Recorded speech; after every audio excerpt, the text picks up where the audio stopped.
Evening, gang. It's Tuesday night, Tuesday the 24th of August 2021. A very good evening to you and welcome to our little show. Well, the sun came out earlier. I thought it was going to be another blasted, horrible overcast day with grey clouds. Enough grey clouds around at the moment, isn't there, without any being in the sky as well, dear. But it turned into quite a nice day and I had a late swim. But before I went swimming, I installed a new bird feeder. A very, very professional installation, gang. Chris Reardon DIY took effect today. Now, you may or may not have seen the video. If you didn't, don't worry. You can watch it all again in a moment or two. All right? And then you can comment if you want to. I don't mind. You'll see my fat ass desperately trying to climb up a ladder. It's coming up very, very shortly. Okay, we'll start off with that one fairly soon. But do you feed the birds?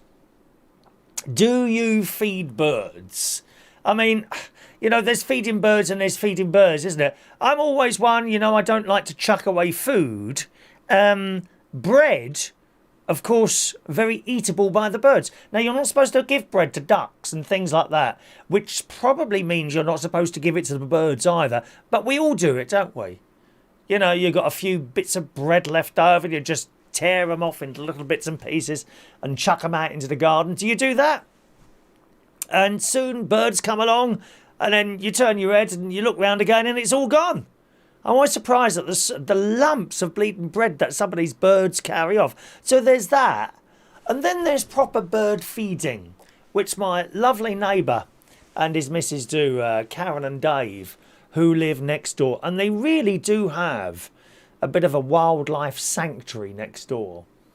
You wouldn't believe the amount of different birds that come into his garden and indeed fly over to mine and have a little bit of a peck at the earth, especially if you've just cut the grass. You know, I think by cutting the grass, maybe you make it easy for them to spot a nice fat, juicy worm under there. And they fly around and they sit on the... I get robins that every morning sort of perch on this umbrella thing I've got in the garden, you know, which for... sunshade, what's that called, a sunshade thing, you know, big umbrella over the table in the garden. And when it's closed, I always get a robin come along in the morning, usually while I'm having a breakfast. It sits on the top there and peers in the window looking at me, probably wanting some of my breakfast, you know, probably not wanting to eat me, just some of the breakfast. And tits flying around, yellow, with yellow chests. I think they're tits, yellow chests. I get blue ones out there because my neighbour, he's got like this like a stick thing like that, and and it's got four like hooks at the top of it like that, and he has long strings coming down, and he has proper bird feeders, and he replaces the seeds in these things, and the amount of birds that come down, all these different colours.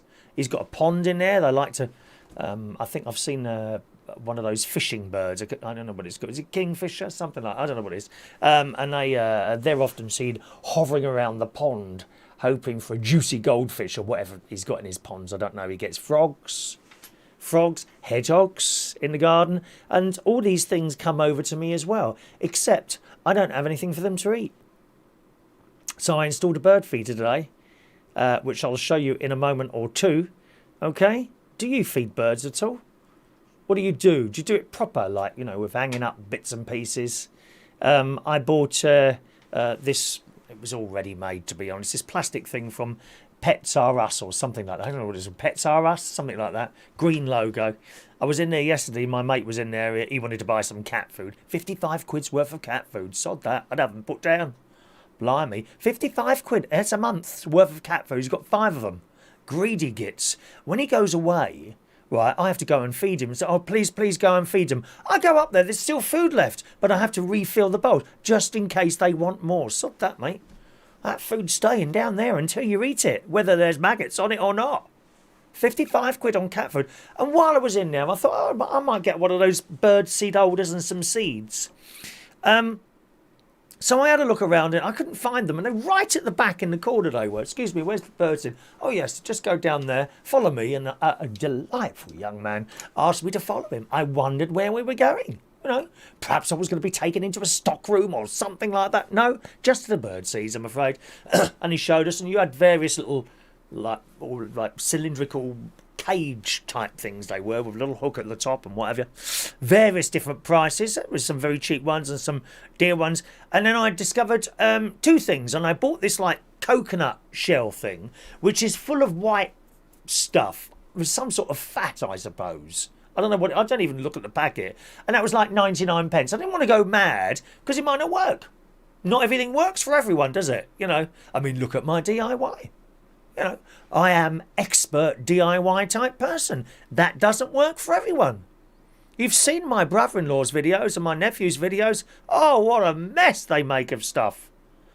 You know, if only they'd watch some of my DIY instructional videos, they could go so far. They could go so far, those two, couldn't they? But there you go. But we mustn't criticise. We mustn't criticise. I am a DIY expert, as you well know. Right. So I'm in there, and I've got this. So I bought one of these, two of them actually, coconut things full of some sort of white stuff which is stuck in there. And I also bought this plastic bird seed feeder, which was already full of seeds. And you just have to take the bottom off and unscrew something, which I mucked up, of course. Ended up with half the seeds all over the lawn. Oh, dear. Well, there were no instructions, were there? This thing is, it's like I've got a screw bottom. And I'm like, well, how did the seeds come out? And I've unscrewed it a little bit. Of course, all the seeds started pouring out everywhere. So I then turned it upside down. Then I unscrewed it. And you have to remove this little white piece of circular thing and then put it back on. But anyway, put it back on and that's fine. So they're the two items I bought for less than a £5. 3 items for a £5. And I thought, yeah, that'd do, you know, just to try it out. Because the garden's doing quite well at the moment. I've got some lovely flowers in the garden. Here's a few pictures just before I show you those, all right? A few pictures of the garden. There we go. All right, we're actually awash with colour at the moment. That's the whole garden. It's not a massive garden, as you can see. All right, pinks and whites, it seems at the moment. Right-hand corner is a hosta. Now, that's suffering from something eating the leaves at the moment. I don't know why. That's a... Oh, Christ, I can't remember what it's called now. What's that called now? Oh, I can't remember for the life of me what that's called. Can't remember.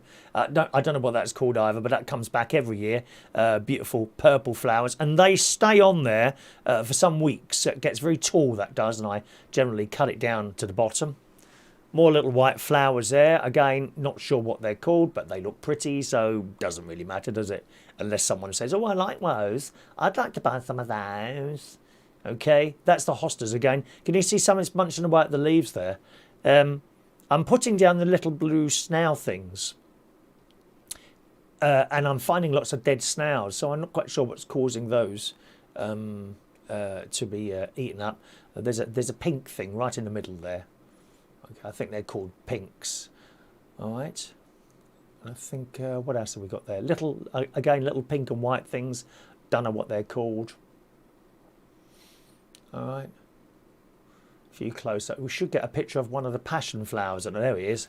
Now, that's one of the flowers that's growing up the tree.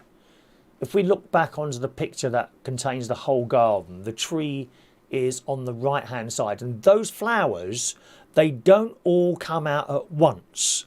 They come out like a few at a time, you know, maybe 2 or 3 on there.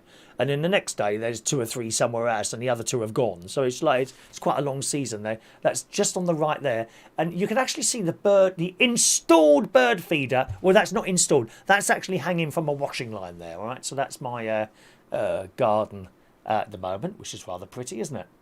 Now, if you want to join in the show, just before I start and show you the video, which you may well have seen earlier, but I'll play it again now because we have a different audience watches this show sometimes. Some of the different audience watch this show, then watch the videos and that. So I'll play that to you in a moment. If you want to join into the show, okay, and you're shouting at me in the chat box, I'm not in the chat box. All right, my loves. To join in the show, please send an email, chris@unitedkingdomtalk.co.uk, or you can send a text. Top left-hand corner. Is that right? I don't know what that is to you. Left-hand corner, I think. 07451, just above the flamingo, which is making an appearance for a few days. Okay. 07451 287 337 is my text number. 07451 287 337 is my text in number. You will be able to call in as well very shortly. After the video, I'll open the phone lines, and if you want to call in, you can do that as well.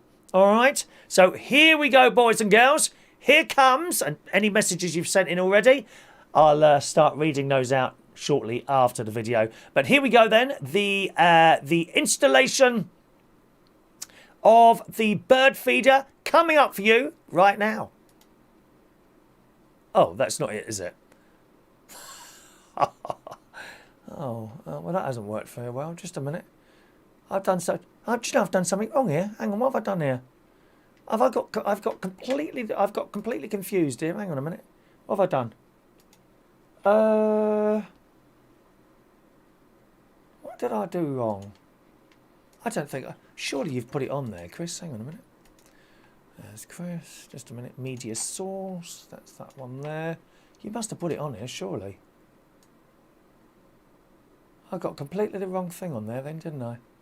Matt and... oh, there it is. There it is. Don't worry. All will be well shortly. All will be well. Just a moment now. And here we go. Here we go. Here we go. Here we go. Installation of my bird feeder. Enjoy. I know you're going to love this. It's time for a little bit of bird feeding installation of a bird feeder. Yes, Chris Reardon DIY is about to start. So do enjoy this with me. At the moment, what I've done is I've put a bird feeder. Can you see that? And it's just hanging on the washing line here. I haven't seen any birds go towards it yet. There's another one over there which you may or may not be able to see. You can just about see, look.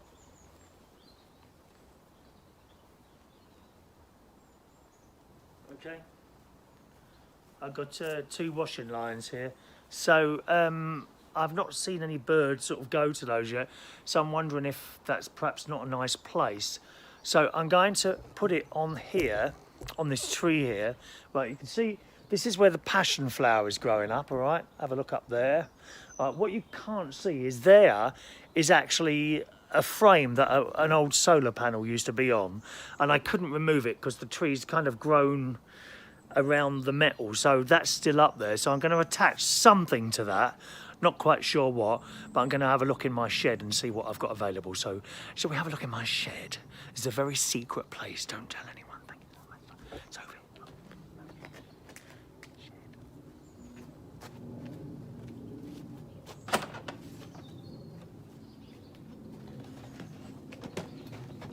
See what we can use in here. Welcome to my secret shed. Let's put light on here, darlings. Okay, now there are 2 very large spiders in here somewhere, which were there. Where are they? Might have moved somewhere. Hello, Mr. Spiders, where are you? 2 great big black spiders. No, they disappeared for a while, which I've kind of left because they don't look like dangerous ones now. The ladder's going to have to come out for this. What can I use? Some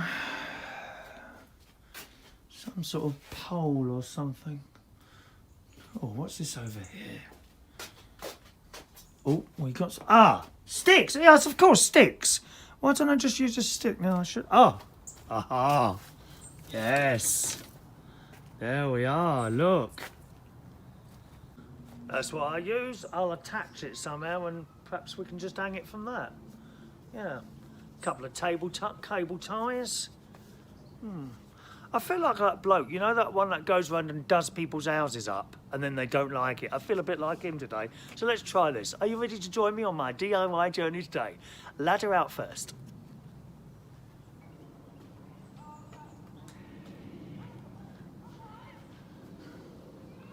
Ladder. Right. Oh, God, blimey.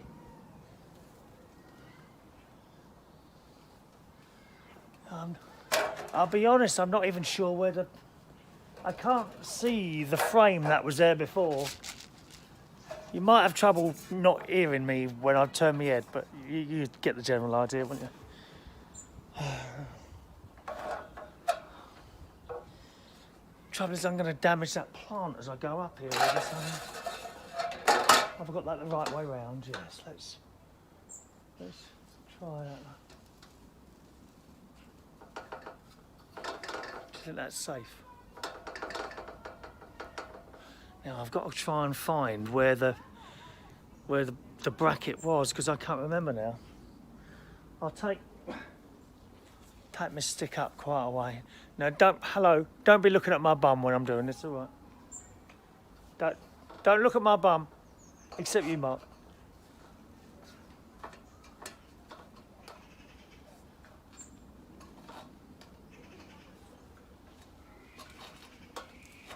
I've got to find where the frame thing ends.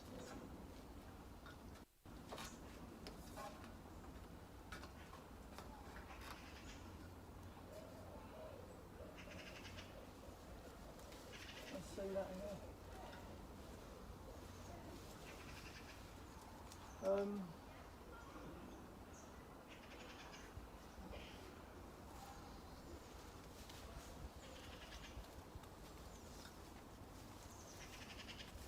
It's hidden in here somewhere.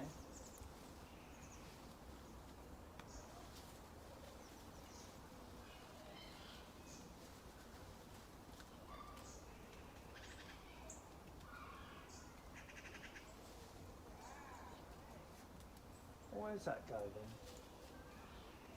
I don't think it's as high as this, you know.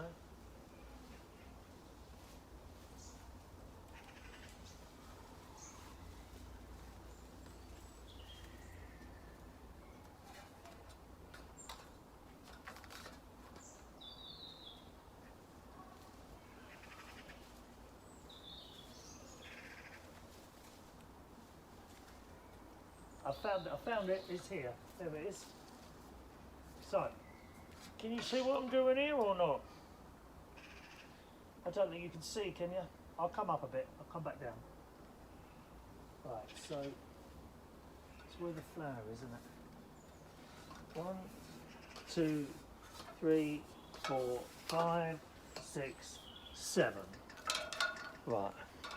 I'll put you up a bit. Might be able to see it a bit better now.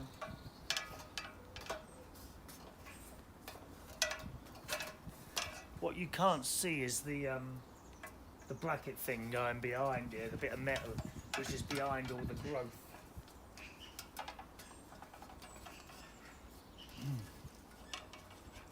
Now, if I can get this in somehow. Where is it there? Is that it there? I've lost it again. Was it above that flower? Where's that flower gone? There it is, there's the flower.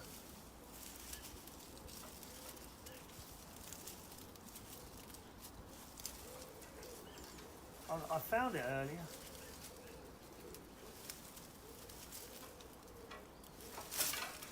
Oh dear. Ladder moved. Oh. Did you see that? Oh, I'm going to recite this. Oh no.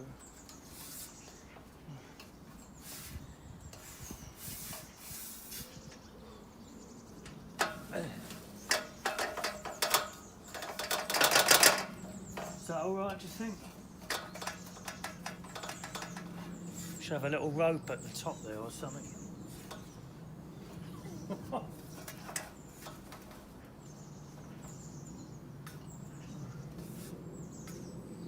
Nothing for me to fall down on there, is there?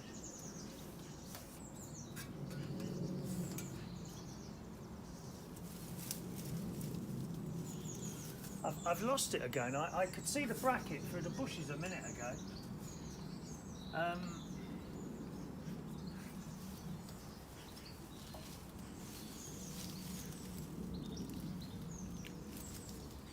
Oh, is that it? Hang on. I got it. So the bracket is here that we're going to try and tie it onto. Where's my stick?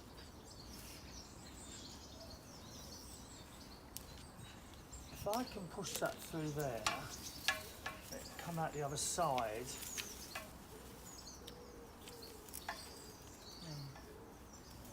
Maybe that way.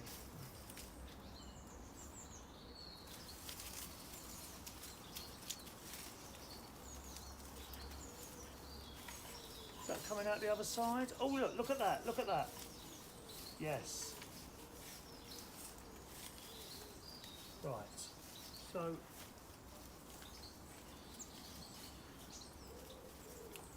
is there a bolt sticking out somewhere? That'd do, wouldn't it?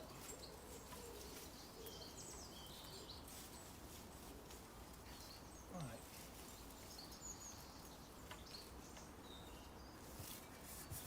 See, and I'm thinking I could tie the bird feeding thing onto that, and then the squirrels can't get it. It's higher than the one on there. Yeah, I'll do that. Now, do I need a...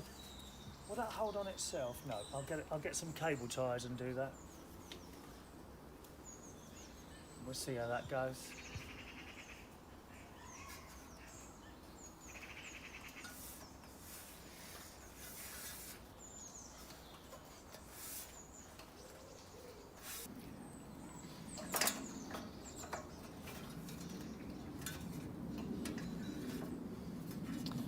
Cable ties for the bracket, and I'll put those around the stick, and then I'll be able to move it in and out so I can change the bird feeder when need be, you know. Where's that stick now? There it is, you can see that.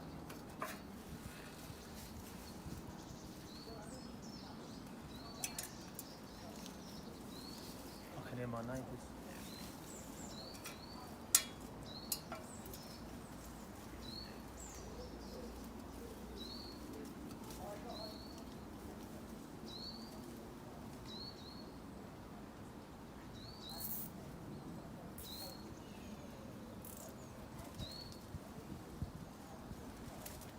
Right, that's one on. I think we'll have 3 cable ties. Be a bolt, I think, somewhere holding this up. One.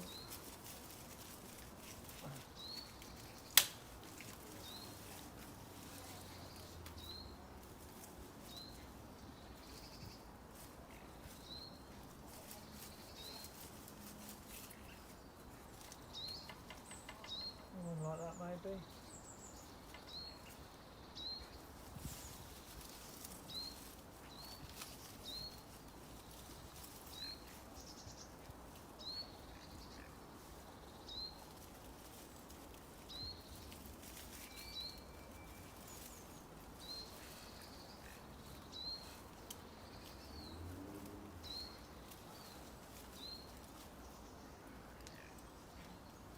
I'm having to do this and I've not been able to see it. I'm kind of feeling my way in here.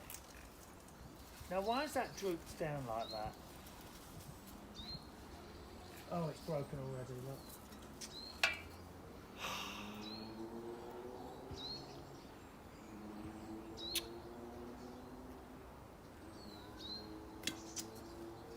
Is that going to be sticking out far enough to stop the squirrels? Oh yeah, because it'd be hanging, wouldn't it? Because it'd be hanging. Right, so we've got one in. 1 cable tie, 2 cable ties now. Where's the other one gone? I think, what's this here?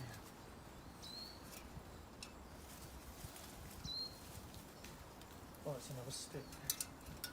Okay, so I think 1 more cable tie and that should be enough.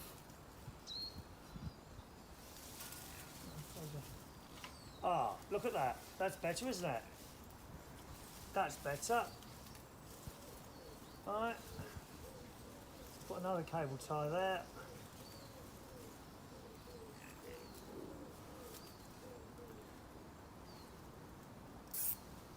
There we are. And that's done. So. Not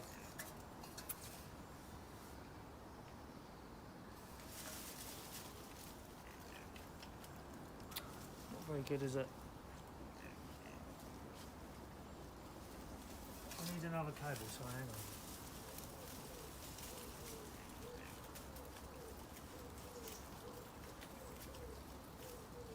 Where's the other one gone now?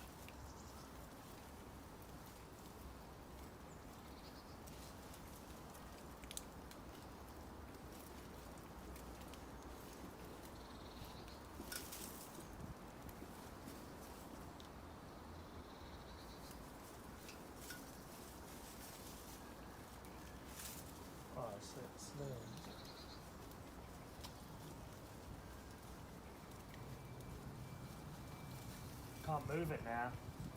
Ah, there we are.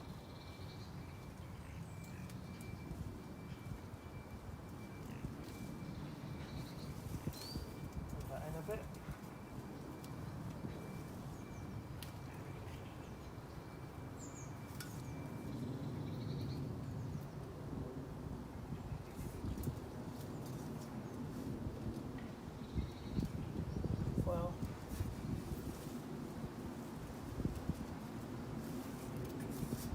Well, we'll hang it from there and see what happens.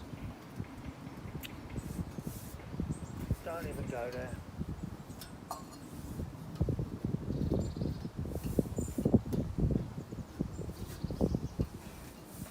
How do I get up to it? Oh, I'll put the ladder around the other way. Look.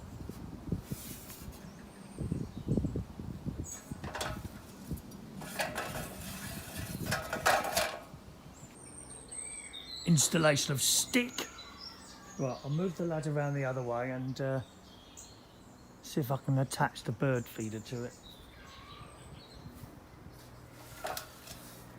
Don't seem to have done too much damage to the plant at all, which I'm pleased about. Wow. It's so heavy.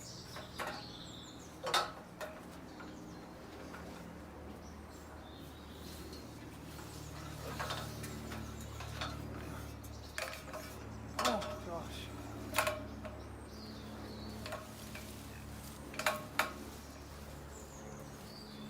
Bit wobbly, isn't it? Can we get up to that or not?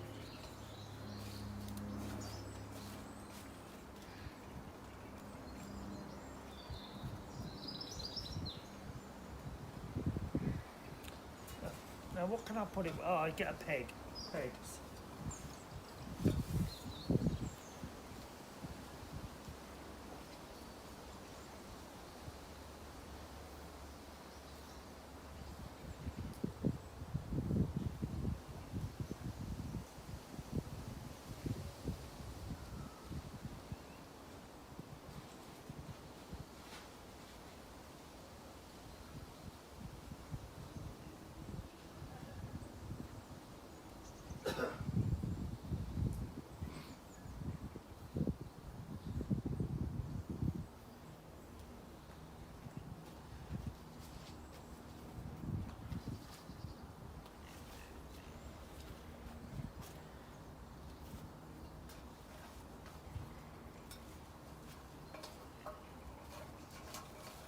Right, so I've got my bird feeder here, my tiny little thing here.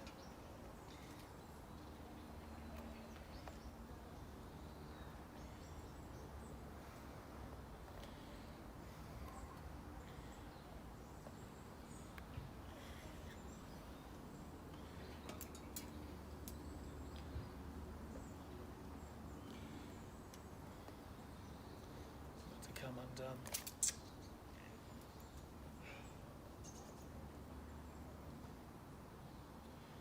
Using the Boy Scouts sheep shank knot.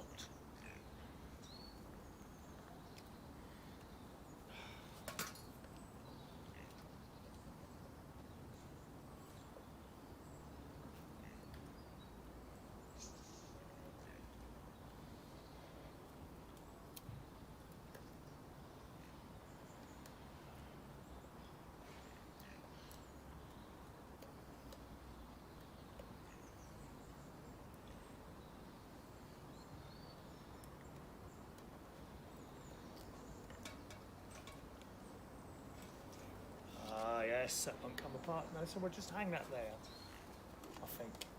What do you think? Will that be too heavy? And if I put a peg there, that would stop that falling off, wouldn't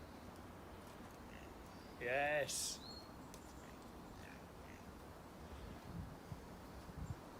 Do you think that'll break?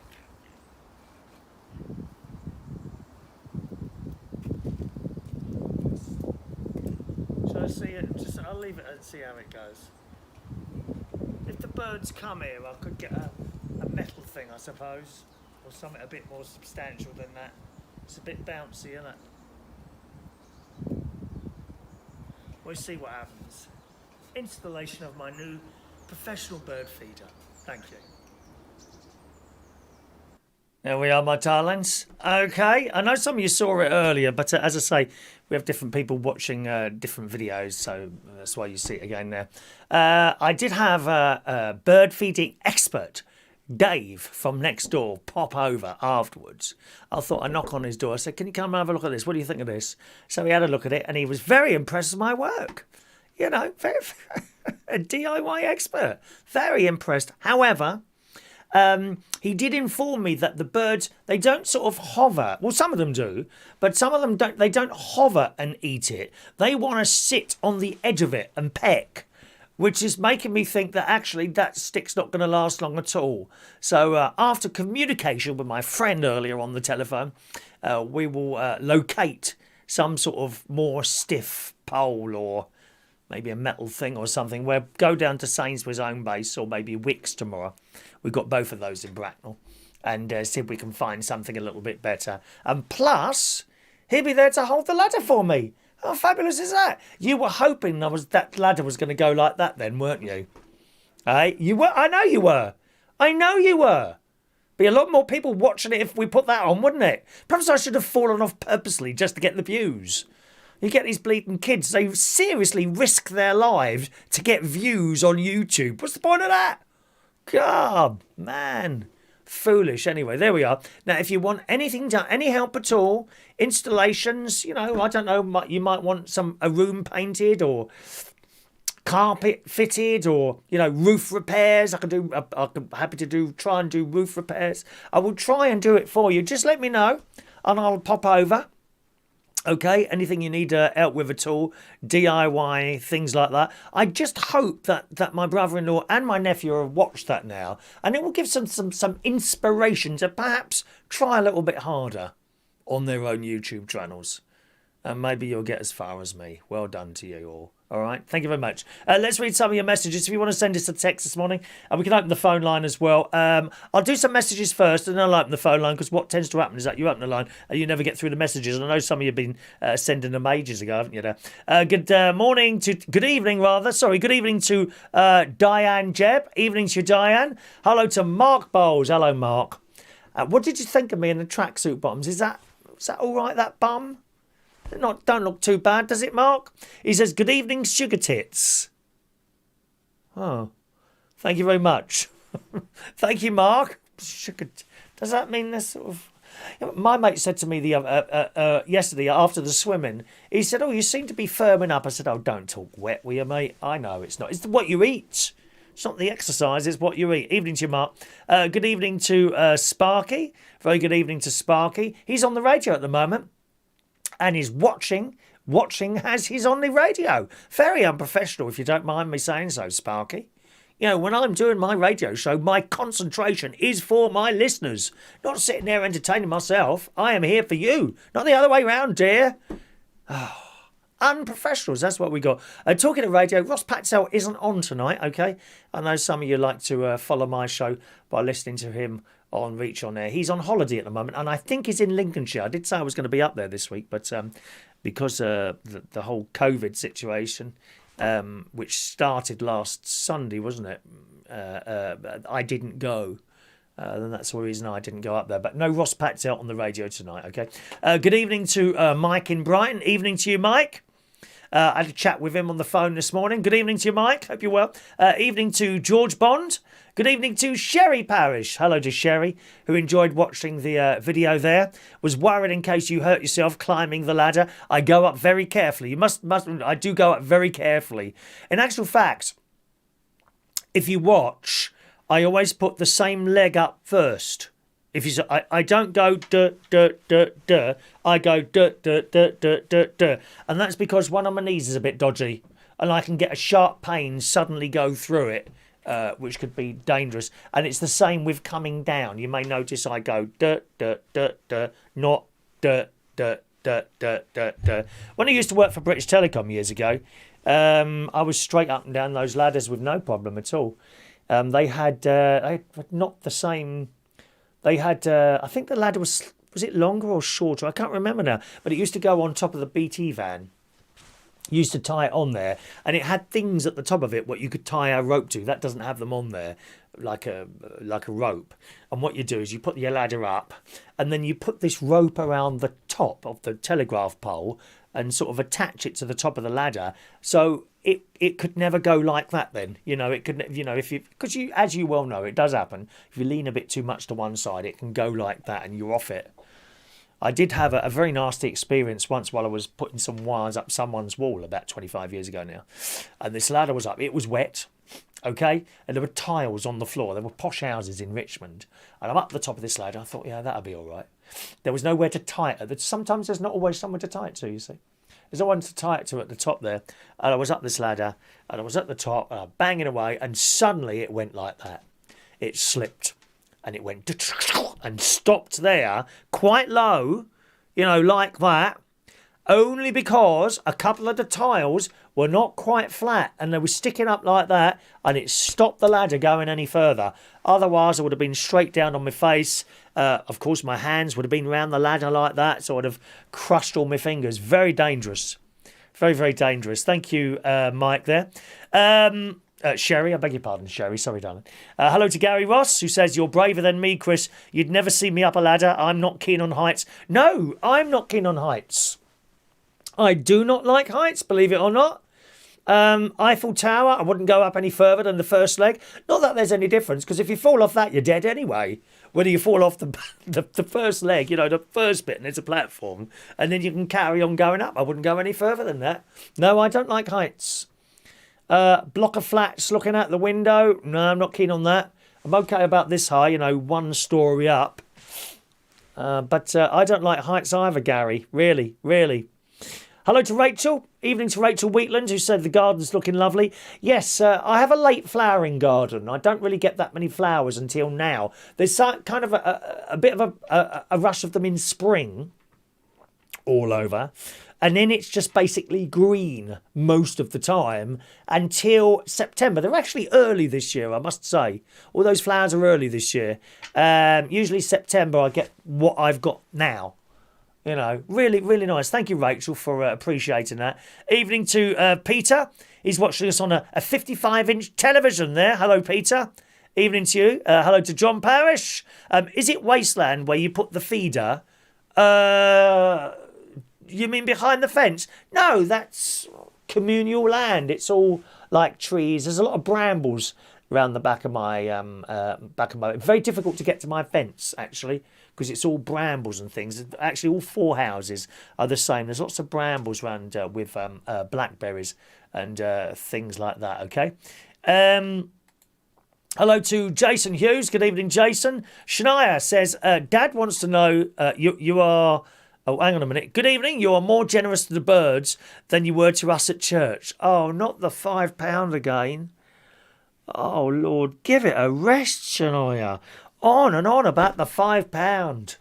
Dear me, if you're desperate enough for £5, just go and take out the collection box. No one will notice. You can't do that anymore, can you, Shania?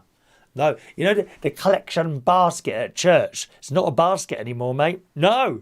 It's like a pouch with a key. You can't get the cash out anymore, can you? I'm surprised that church hasn't got a PDF reader or whatever it is. One of those card things, and you just hand your card over and give them a £5 or whatever it is. That would take forever. We'd have to have three.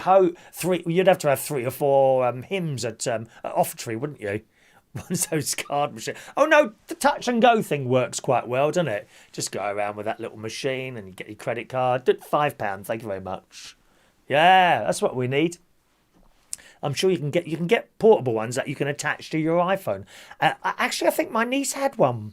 I'm sure she had one. When she had the hairdressers in Woodhall Spa, my niece had her own hairdressers in Woodhall Spa. And I think she had one of those card readers, what attaches to your mobile phone. I might be wrong with that. I'll have to ask her next time I chat to her on the phone. I was chatting to her on the phone this morning, actually. I rang... what time did I ring her? Before the radio show, I rang her about 8:15 this morning, which is 10:15 now, and the kids were being particularly naughty. She was cleaning the toilet. My niece was cleaning the toilet. She said, I have to do this every morning. Look at it. And I'm like, how do they get it on the back of the pan? I don't get that, because I don't. Never happens. And every day she has to clean the toilet blood. And the kids follow her everywhere. She said, I've locked the door so that they can't get in. Right? So a little period of time passes when and then they start knocking on the door. And they all come into the toilet. They follow her everywhere. She said, I can't go anywhere in the house without children following me everywhere. You know, George, who's 8, he's going to be 9 soon. Emily, who's 7, I think. And there's James, who I think is about 4 or 5 now. They follow her everywhere. You know, like that. You know, like those little ducks. When you see the ducks walking along the river, don't you? And then all the little babies are following them. They're like that in her house, up and down the stairs. She can't get any peace or quiet. She's got a new dog. Did I tell you they've got an Alsatian, Nigel the Alsatian? Ever such a nice little thing it is. It seems to be getting on well with the cats. The cats are, of course, in charge. You know that. When you have dogs and cats, the cats are always in charge. You've only got to pick up TikTok videos and see videos of dogs and cats living together. And the cat is in charge, always. Always. Even if the dog is like 10 times the size of the cat is in charge. Believe me, it really is. Fran says the birds were like the safety of the trees if no fence is close, so cats cannot get to the birds. I don't. Is that? Do you know? I don't know. Was that fence too close? Do you think? Might have been too close to it. I do have a couple of washing line poles. I don't know if you could see them in that video, which are so high. They're quite high with a washing line. I've got 2 washing lines. And I was thinking, maybe I could get like a thin metal pole and attach it some way like that. Now, I was saying that to my mate earlier. How do you do that? Is there like a bracket? You know, like those blokes, gorgeous blokes, who do scaffolding. Oh, muscles and tattoo. And they're on the top of people's houses with no top on and tattoos. Not an ounce of fat. I mean, they wear those tight. I'm sorry, I'm getting quite carried away, aren't I? They got the pole up. There's a pole up like that in the scaffolding, and they got poles going across, and they got some sort of bracket going around them. Maybe I could get something like that and attach that to my washing line pole, coming out in a different direction, and I could attach them to that, couldn't I? I mean, as I say, my neighbour next door, he's got like a dedicated pole in the garden, goes up like that, with like 4 hooks on it, and he puts different bird feeding things, which I could do as well. I don't know how much they are. Don't want to spend a load of money. Don't want to spend a load of money on it, really. Anyway, that's that. Thank you, Fran. Good evening to Maureen, who enjoyed watching the bird video earlier. There's another video coming up, actually. Matt and John's wedding should come up, another part in the show. I'll have to do a live talk over with that one because there's no voiceover on it. So I'll be sure to explain it a little bit more, where it is and all that. All right, so we'll be seeing that a little bit later. Hello to Charlie Ray. Hello to Charlie Ray. Thank you for your kind message there, Charlie. Mike in Brighton says, do you know, that's the 3rd time she's done that today. Amazon keeps talking to me. While I was doing a radio show, she said to me, who do you want to call? Or not Ghostbusters. Or anyone else. And then she said something earlier. She started playing Reach on Air for some reason. Now she just said to me, I'm sorry, I didn't hear you properly. 3 times she's spoken to me today. Maybe she thinks I'm lonely. Maybe I am. Mike in Brighton says, I loved the pole erection video. Sadly, I think it was a bit wobbly, but I'm sure you'll find something stiffer to... You're not talking about my arse, are you, wobbly? How rude are you? How rude are you? Oh, dear. Shania, the cathedral can do contactless payments. There you go. Contactless payments the cathedral do. And Shania says, Dad wants to know where your helmet is. Pardon? Oh, I see what you mean. The health and safety. Oh, Shania, for God's sake. Thank you. Shania wants to know whether my helmet is health and safety. You're making me so nervous on that ladder. Maybe so. Oh, there's Mike. Never mind back of the pan. I bet it just falls out. How rude you are. Very rude sometimes, Mark. What did you think of me in the grey tracksuits? I know you didn't answer that question. I noticed. Do I need to do a little bit more work? Maybe squats or something like that. And hello to our good friend Reese. Hello, Reese. Who says, hi Chris, haven't been able to watch any of your stuff recently. It was on holiday in West Wales. Oh, don't apologise, Reese. Most people here pop in and out, as they have time, Don't expect everyone to watch every single show. Usually, if I find someone hasn't watched one of the shows, I send round Mandy Davenport. And she executes punishment on you. That's very mild. Very mild. That's like the lowest level of punishment that we give out on this show. That Mandy Davenport has got lots of other methods of punishment, including execution, for those of you that are very bad. You may now occasionally notice some names are missing from the chat box that used to be there. No longer with us, mate. They've been very naughty. And Mandy Davenport has had to perform an execution. Obviously, we cannot reveal the names of the people on here in case the police are watching. And they might start matching me up with various... Well, they would be able to match me up with various people's murders. Reese says, I can... oh, hang on a minute, just a minute. We couldn't hear the audio of the birdhouse video. Could you not? Oh, I don't know why that was. He says, I completely agree with the cats are in charge of dogs things because my dog is terrified of our cat and yelps in pain whenever it comes near him. And the cat also has a habit of batting the dog on the nose with its paw. Yeah, I've seen that happening. I've seen that happening again on TikTok videos with the cats batting dogs and various other creatures on the nose with their paw. I've also seen cats in babies' vicinities, either on a chair or in a pram. And I've seen cats with babies like, and the cat is very gently doing that with its paw, like as if to try and comfort the baby. I'm serious. I've seen that, and that's the wonderful thing. A lot of people, you mustn't have cats, they suffocate the baby. Well, I've yet to see a cat that sits on a baby's face. I mean, Mark Bowles is always welcome to sit on my... Reese also says, you can use either brackets. These are the bracket things. Thank you, Reese. He knows. He's like 11, and he knows these things, and I don't even know.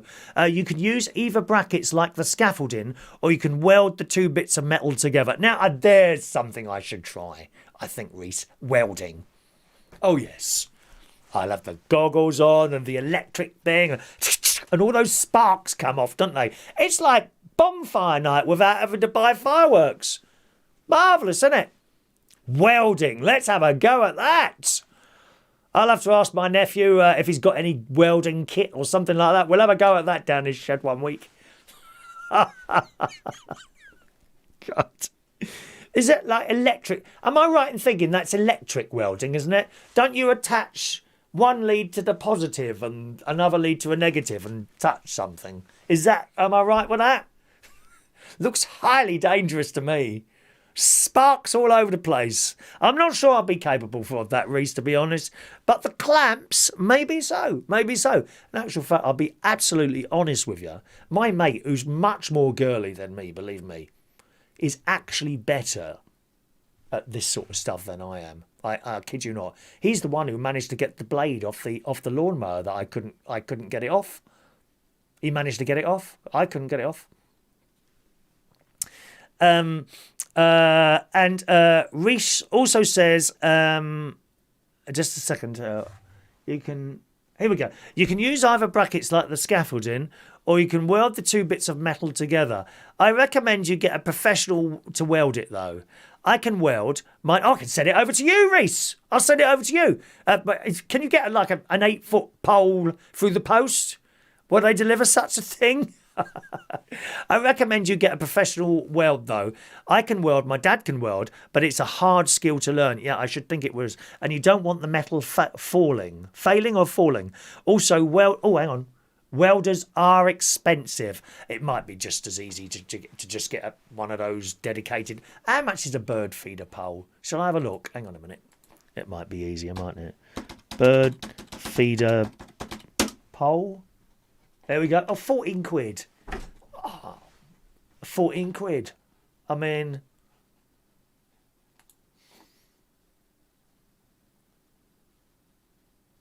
well, that looks all right to me. 14 quid. Why am I mucking around with bits of bleeding wooden stick? Why didn't you see? I don't think of these things. Why didn't I just look for that first? 14 quid. Oh, I think I just order one of those. The only thing is, how'd you get it straight in the ground?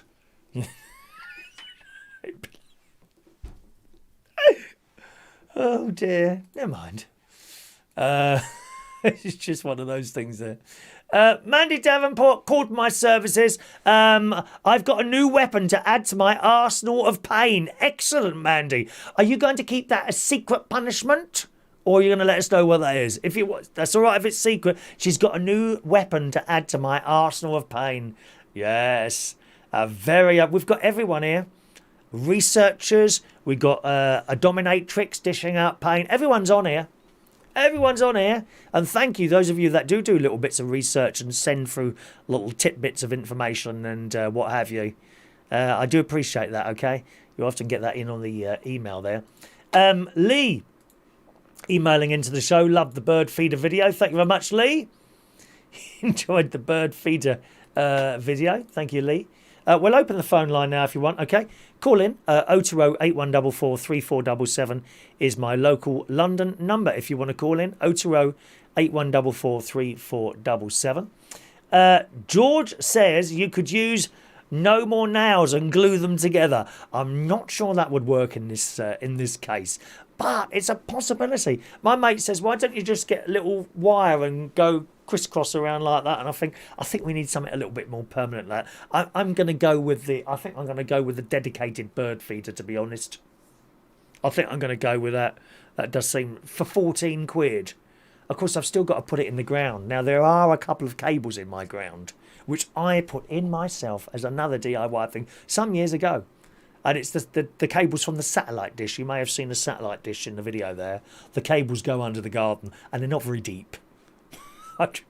Now, where were they? I think they go straight across like that. They don't go around. No, cost me more in wire. I've gone through them once. It's not bad, is it? In about 15 years, I've only actually cut through those with a spade once. I think that's pretty good going, don't you? Hey, just once. But not no more nails. I don't think that's the right thing there.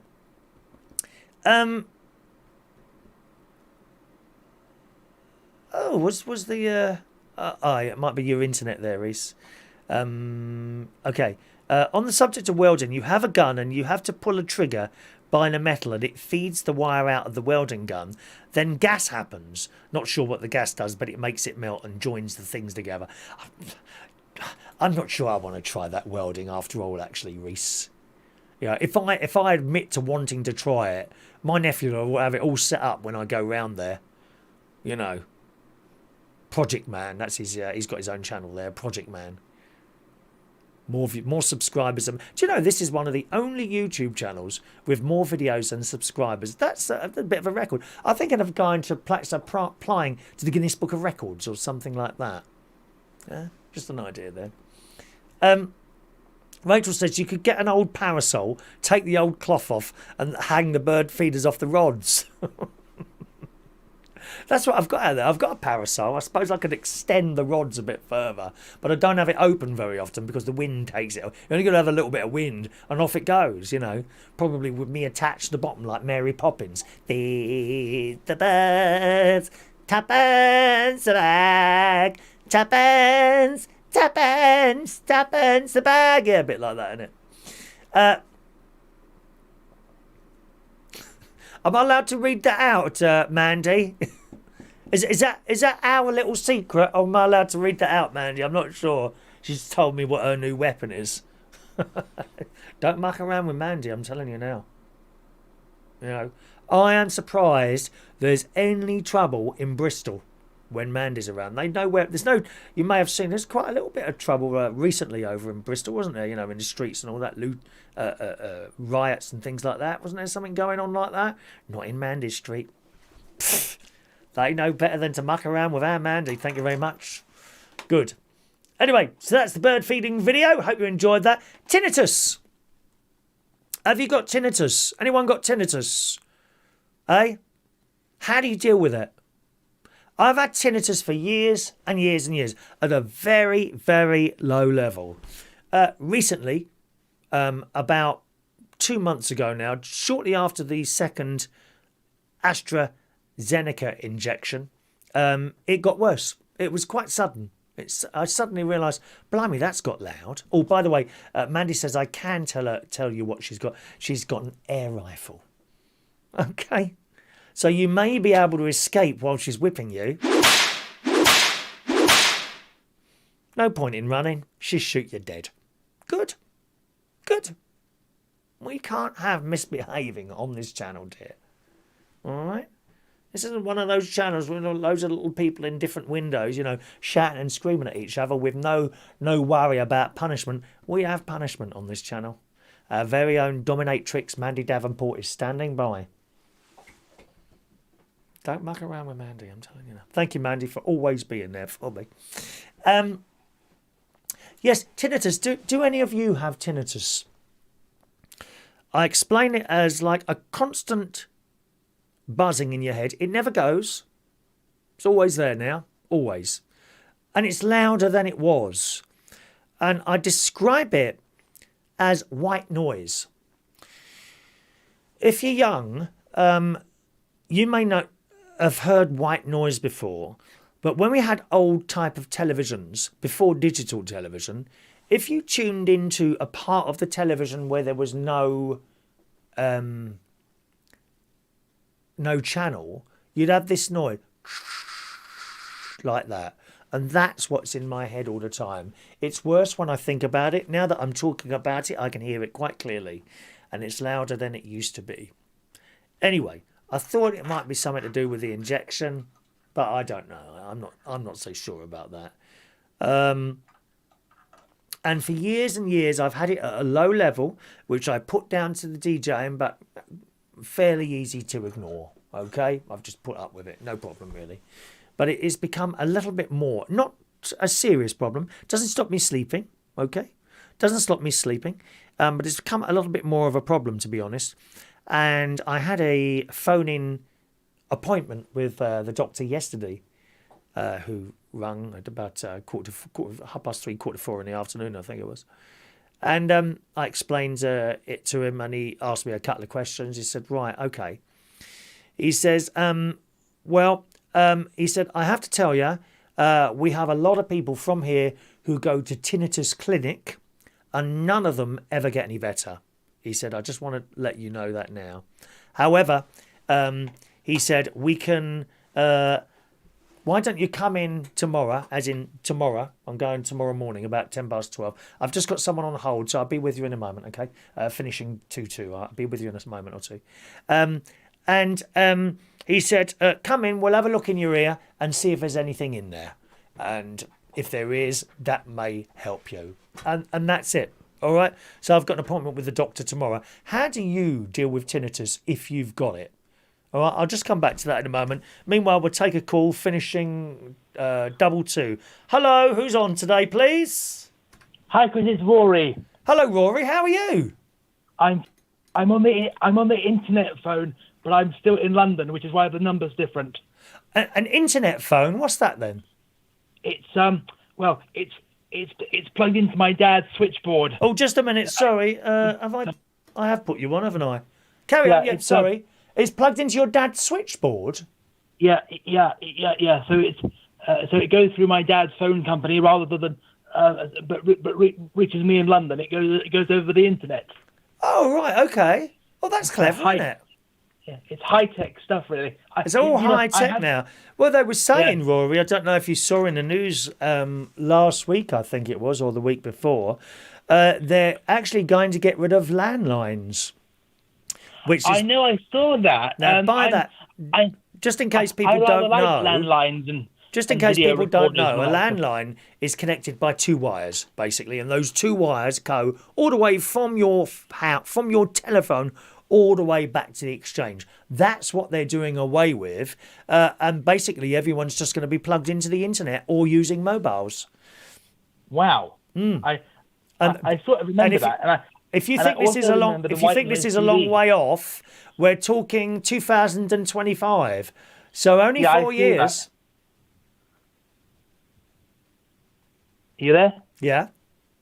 I was doing, I was thinking about the white noise TVs, because I remember I woke up once to hear the TV still on, and the white noise. I actually only ever saw the close down of a channel on a video recorder. I never stayed up because I was too young, but I do remember the old fashioned TVs, and Yes. now they're dealing away with landlines.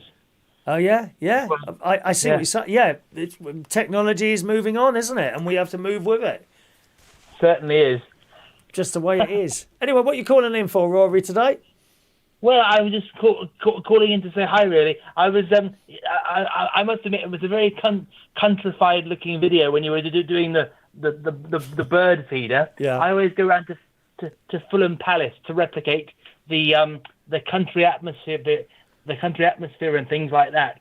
And lovely tribute to Olivia, by the way. I thought lovely. Thank you very much. Yeah, thank you. Yeah.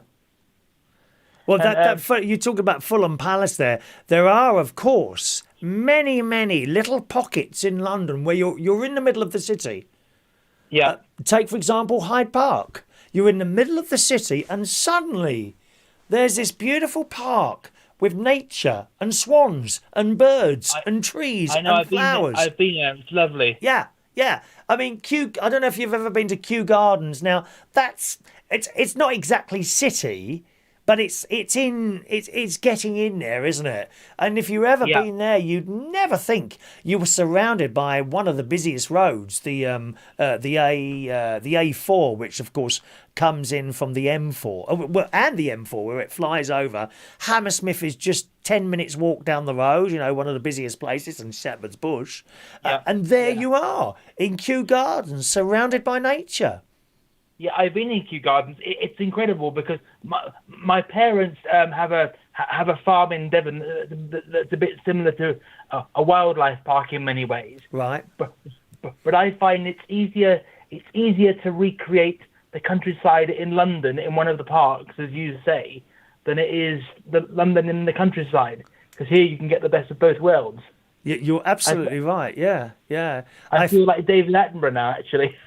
Well, I feel like where I am here in Bracknell, I have everything here.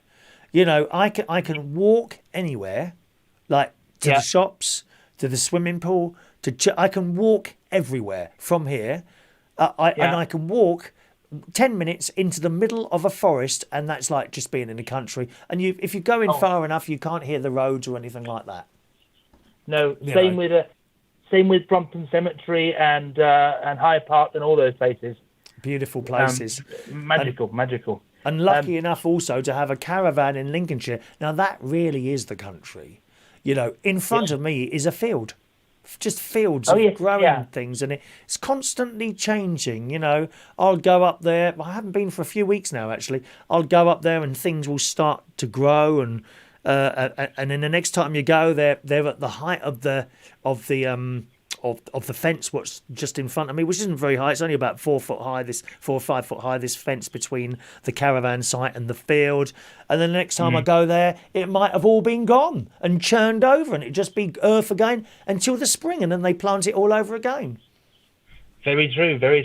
I've really been enjoying your karaoke broadcast from Central Station, because it reminds me of when we used to do it in Fulham.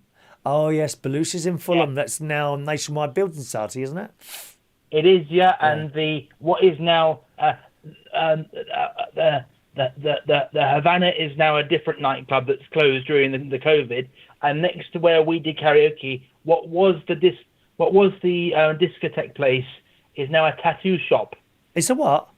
It's the tattoo shop. A tattoo shop? You're not having tattoos on your head, are you? Oh, no. I personally don't have tattoos. No.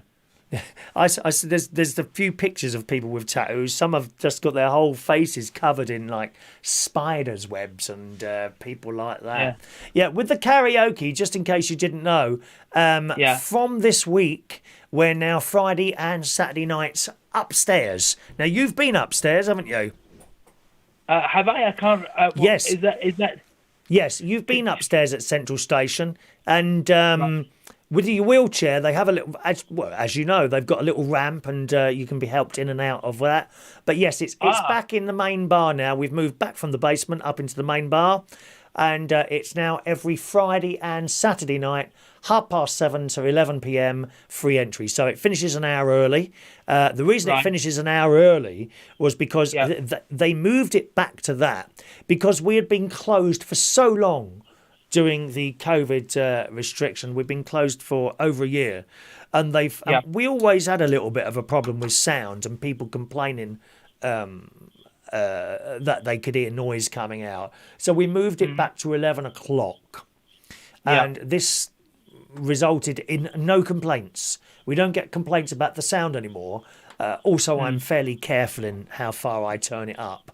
But so we then moved upstairs back up to the main bar, and we kept it at 11, and we're going to keep it at 11. It seems to work fine. No one at 11, well, a couple of people do, I suppose. No one says, "Oh, why doesn't it go to 12 anymore?" They're quite happy. They're now used to it doing 7:30 to 11. So that's when it is now, and of course, free entry is back on the cards as well. There, all right. Yeah. So I can get upstairs either of those evenings. Yes. Well, it's on. You don't go upstairs. It's there, and on sort of. I think you go up one step, don't you? If I remember right, one or two, maybe two. No, one step up from the pavement into the door. You've been before, brilliant. I know you have, but I usually, obviously, I don't get you on the stage. I take the radio mic down to you. You're probably a little bit more vulnerable with the old COVID thing. Just to let you know, the microphone is cleaned between every singer. And even when, I think I pretty much decided now, even when the COVID thing is finished, we'll carry on with that. Because it's not just that you catch stuff, chest infections and colds from microphones. Honestly, Rory, if you stood as close to the singers as I do, if you saw how much comes out of some people's mouths and ends up on that microphone, you'd never use another public microphone. Seriously. I've seen microphones dripping with blooming spit from certain people who will remain nameless because they probably don't realise they're doing it. But now it will always get cleaned, I think, in between. We've actually got a little machine now. With ultraviolet rays what come out, and you take the microphone off and you put it in the machine, and while that's doing that, you put another microphone on to be used. So that works quite well as well, just in case you're worried about safety. Wow. Well, I've been double jabbed, so I should be okay. Ah, yes. Well, so have I, but that's only one barrier. Remember that. You want to put as many barriers in between it and you as possible. The barrier's one. Washing your hands is another. Maybe a mask if you want is another one. Certainly, I'm very wary of people coming very close to me now. I step back. It's quite funny, actually, Rory, sometimes. And there are certain people who constantly bloody well step forward. And, they come to you, I'll step back, then they step forward, then I step back, then they step forward, and then they get the mouth. Excuse me, would you just step back a bit? I keep backing off. I'm still doing the social distance, and if you don't mind, please, thank you. I try not to be rude, but it's pretty obvious. If you keep backing off for people, why do you keep stepping forward? I think there's many barriers in between this damn virus and you as possible. The double vaccination is probably the best one, right? Yeah. Right? But if you can put another 2 or 3 in between, there you go. That's what I think anyway. What do you think? No, I agree. I think that's the absolutely correct logic because you can't be too careful. The worst thing you can think of is it's gone away, and of course it's still there, and you're not taking the same level of precautions and all those things. Yeah. Absolutely agree with that. Good. Totally. Well, lovely to talk to you tonight, Rory. And you, Chris. It's been a while. I'll see you soon. Look after yourself. Bye-bye now. Will do. Bye. Take care. There we are, Rory calling in there. I don't think he was in London. Did he say he was in London? He used to be in Fulham. I think his dad's or something like that at the moment. There we go. Just going back to the tinnitus there. Yes, do you have it and how do you deal with it, I wonder? John says, get your ear syringe. It won't go by itself. Well, it may not be that. That's why I'm going to the doctor's tomorrow. She's going to have a little look in the ear and see if there's anything to be done. And maybe that will be a syringe. I gather it's not another appointment. Someone was telling me they went to have their ears checked and they said, oh, it needs syringing. And they did it there and then. You know, I must admit, it must be similar. You know, sometimes you go swimming and you get out the pool and you can hear this water rolling around in your ear. That's horrible, that, isn't it? I hate that. Anyway, let's take another call, finishing 2-6. Who's on the line, please? Hello, Chris. It's Matt. Hello, Matt. How are you? Yeah, not too bad. Sorry to hear about your loss, first of all. Thank you very much, Matt. It's a bit of a sad news, but how are you coping? It's just a very quick one. I'm all right. Matt, I'm not sure which Matt you are. You're not Matt Gardner, are you? No, Matt Van. Matt Van, I beg your pardon, Matt. Sorry, I got your voice now. Yeah. There's a few different voices there. Yes. Please think more of the family than of me. You know, feel sorry for the family as well. But it's the two children. It's a whole lot of you. Harry and Evie, you see, they really were little helpers. I don't know how far Harry was able to do that, but Evie was able to do an awful lot that adult carers could do. She was watching this done and managed to do a lot of the helping herself there. Exactly. But have you managed to go through for the counselling? Because that's probably going to be the best bit of talking things over. I know it's early days. Am I going to counselling? Yeah, bereavement counselling, it's known as. No, once you get to a certain age, you've gone through this a few times. Although to lose someone so young is completely alien to me. You know, it's the worst thing to lose someone young. But when you get to my age, you've seen quite a few. I'm sure you go on Facebook a lot of the time, Matt. And the amount of people that seem to be, I don't mean to make lightly, I just use an expression as literally dropping off. I mentioned this some months ago, you know, most days you seem to see someone who's lost someone. Now it seems to be 2 or 3 a day. I know. And whether it's someone's mum... It's just ridiculous, though, ain't it, Chris? How many people are actually... Well, admittedly, not generally someone's child... and not someone so close to, you know, so close as in family members. But nevertheless, I go on there must have been 3 or 4 people today, you know, taken too soon. And a lot of them, they're not always like 70, 80 years old. Some of these like they're in the 30s, younger people. And it's all different reasons. It's not necessarily the COVID virus. People that can't cope and have done themselves in. It's terrible. It's terrible. It is. Open up that Facebook and, but there you go. You know. Yeah, but all I can suggest is just to keep your head up, and the whole family keep their heads up, and just take day by day. Thank you. Have you lost anyone at all, Matt, in your life?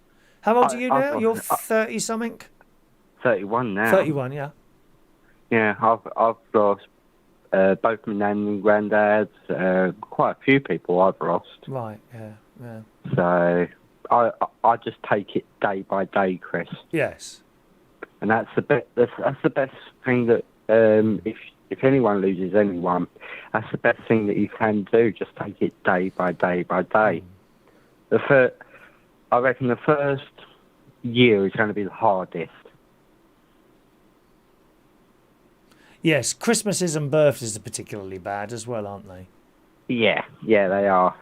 But there you go. But it was just a very quick call, Chris. It was nice talking. Thanks very much, Matt. We hope to see you back at the karaoke soon. Yeah, I'll probably come to karaoke when I get a chance to. I'm busy with doing Uber Eats and Just Oh, Eat you're doing delivery. that, are you? Yeah, well, we're Yeah. doing we do Fridays and Saturdays now. Okay, Fridays and Saturdays. All right. Oh, Friday and Saturdays. Oh yes, Any from now. any Yep. news? Any news if the bingo's coming back, or are you going to keep that on the scrap? From pardon? Say that again. You know the bingo you used to do. Oh no, the bingo's finished now. That's finished. It didn't work anymore.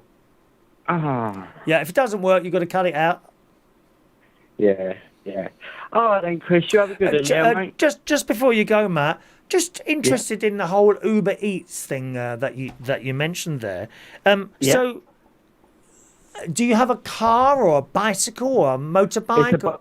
It's a bicycle. You've got a bicycle. It's okay. Don't you sound like you sounded embarrassed to say that. Don't ever be embarrassed about any job that you've got.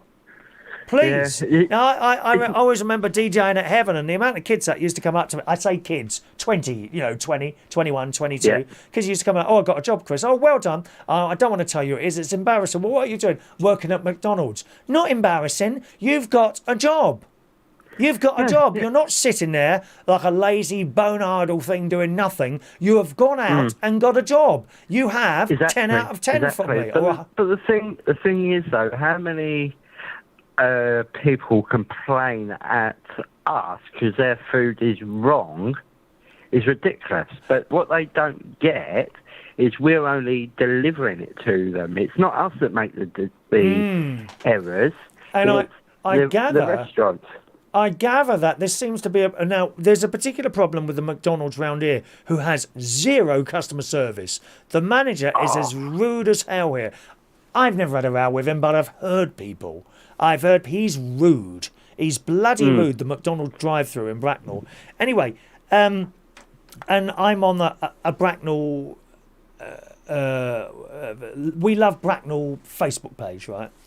Yeah. Every Saturday night, I can guarantee there will be people on there who have ordered stuff, perhaps with you or Deliveroo or someone like that, and the order gets to them.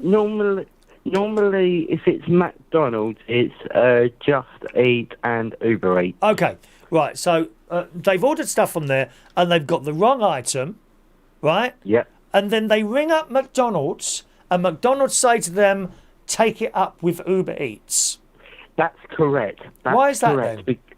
Because what that is, Chris, is until it takes Uber and Just Eat like 48 hours to send the money that you pay for that item over to the restaurant. Right. So for 48 hours, the money is held with Uber. Just in case, say for example, you get an item and you put in a returns, right? Uber Eats then have to go to the restaurant to get that money back if it gets sent straight to them. It's like a business. But if I order a burger and chips from McDonald's, yeah, you go and pick up a little bag. Presumably, you don't look in the bag. Okay, no, so we don't. Right, okay, so you just pick up the little bag and you bring it round to here, and I find that I've got the chips and not the burger. Okay, this seems to be what's happening to some of these people on the Facebook group. They then ring up McDonald's and say, hello, I ordered a burger and chips. I've only got the chips. And McDonald's are saying to them, take it up with Uber Eats. Nothing to do with us. That appears to be what's happening. Then the McDonald's shouldn't be saying that, because at the end of the day, it's their error. It's not. That's what I thought. That's exactly what I thought. You're just like a postman. You don't see. Exactly. You haven't put the letter in the envelope. You're just the postman. Yeah. I must admit, I have used the services before, and they're okay. Only once or twice, because obviously it's your job, so it's important that people order stuff. I think it's bloody lazy. How can people just sit at home? And you must have very regular customers who you're on. I will tell you something, Chris, right? The most ridiculous order that I've had personally is, these little bottles of Coke that you get, I think it's the 500 millilitres. The ones that you get when you're just out and about and you fancy just a quick drink. Yeah. Not the big, not the 1 litres or the 2.5 Oh or no, whatever. yeah, But little ones, yeah. the little bottles, yeah? Yeah. I've had a delivery. This is no lie at all, and I wish I screenshotted this now of just one of them bottles of Coke to deliver to someone. To a house. So how much was the Coke and how much was the delivery?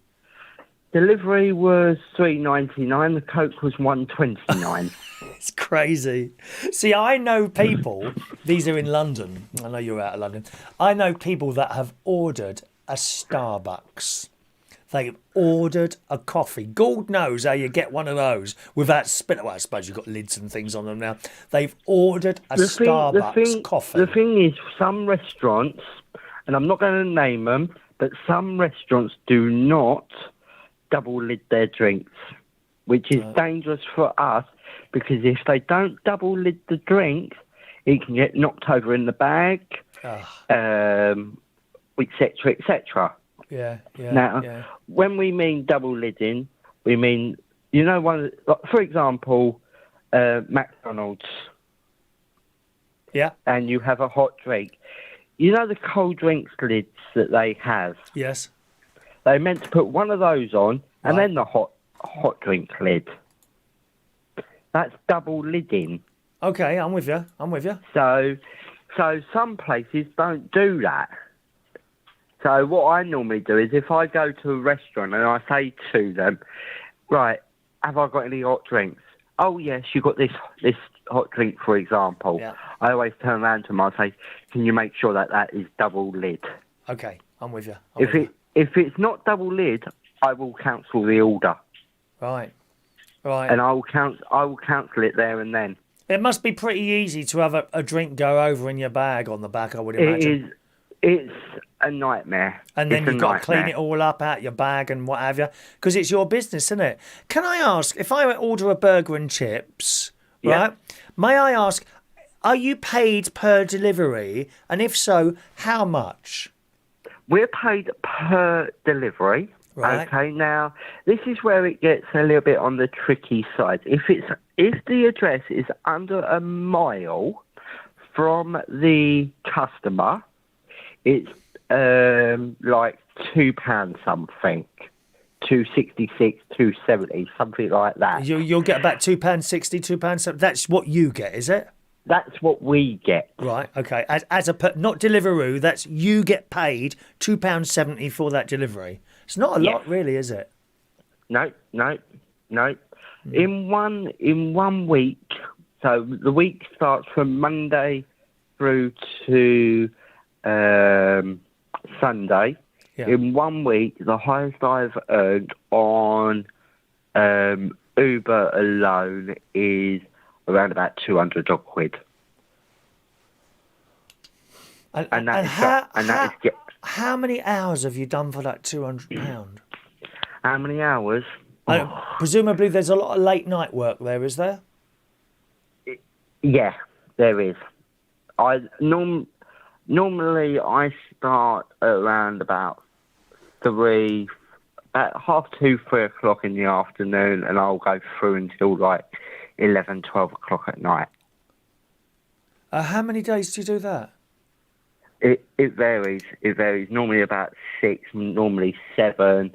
It all depends what I'm doing on the evenings as well. So you do say a 9-hour day. Yeah. 6 days a week. Yeah. For 200 quid. Yeah. Wow. Yeah. And the thing is, if there's any alcohol or cigarette runs as well, some people are okay with it, but I've had it in the past where some of them are, well, I'm not going to swear because this is a friendly chat show, which are nightmares, and I'm putting that nicely, where they'll give you so much of a mouth. Oh, why do I need to confirm my date of birth with you? Don't I look over the age? Oh, I see, yeah, I see, yeah. Yeah. I bet a lot of them are underage, and they item. I bet there's a lot of them underage trying to order that stuff. I've had it a couple of times. I've had it a couple of times since I've done it. But I'm on 2 weeks holiday leave, so I don't mind. I actually go back. See now, you've told me you're on I mean, you must do some miles on that bike each day. How far would you say you travel each day on that bike? Oh, I don't really like to say, Chris. It's not electric, is it? On a rough estimate, I would say around about 50 miles a day? 50 miles. And that's going from restaurant to customer. Yeah. And that's like that. It's not electric bike, is it? No, it's manual. Blimey. Well, you work very hard, Matt, and you work much harder than me or most of the people I know doing that job. Is it quite constant? You know, so you finish a job, another one comes in, or do you sort of have to hang around somewhere waiting? No. If it's between 12 o'clock and 2 o'clock in the afternoon, it's constant. It's one order after another order after another order after another order. Right. And it does get to times where you're in the middle of delivering an order, another order comes in. Yes. And then another order, you pick that one up, another order comes in, you pick that one up, another order comes in. It's like that.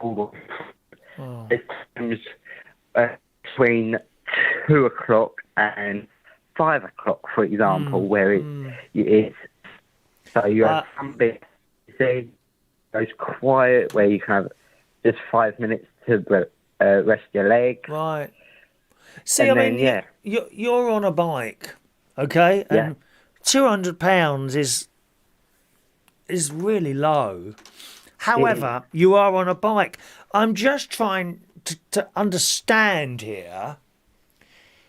I've seen people do this in their cars. They do. Some people do it in cars. Some people do it on motorbikes. Some people do it on push bikes. So how are they finding the money for the insurance and the petrol and? This is what I don't. I tell you, no, I know how they're doing that. That would be if you're doing it proper, like with tax and all that business. And if you're self-employed, then what they'll be doing is claiming back the petrol and the cost of insurance on that. So that's how they'll be doing that. But nevertheless, it's something that they have to pay for, which you don't. That's it's even £200 a week. My God. Do you live with your mum or what? Exactly. You living with your mum? Pardon? Do you live with your family, your mum or what? No. I live on my own. Have you got a room or a flat or what? I've got a flat, so one bedroom. May I ask what the rent is on that? I'll tell you off air, Chris, on that. Okay, but does your wages cover the rent? Housing benefit. Oh, right, okay, I understand, yeah. I understand. Okay, yeah. Oh. Yeah. So it is steady, but it does have its times as well, if you know what I mean on that. Yeah, gosh. But, well, I'm impressed how hard you work. That's talk 9 hours a day for 6 blimey. Plus, as well, I'm a managing director of an internet radio station as well, so that's keeping me busy as well, Chris. Oh, what's the name of that station then? So, yeah. What's the name of that station? Shout Radio. SHOUT Radio. Shout Radio. Shoutradio.org.uk. Oh, okay. Right, we'll have a look. And I need to have a word with you privately, Chris, in regards to that, mate. What, Shout Radio? In regards to it, yes, I need to have a private word with you. But when you get five minutes, message me on Facebook, please. Oh, yes, okay. I'll do that, yeah. Yeah, if you wouldn't mind, I've got a little proposition for you. Oh, if it's a show, then I'm kind of happy where I am. Oh, are you? But I'll message you anyway. Yeah. Everything. Give me a message. You probably have a little show in the morning that I do. It sounds exactly as I want it to sound, and it all works so well. That's good. That's Yeah, good. but I can talk to you anyway about that.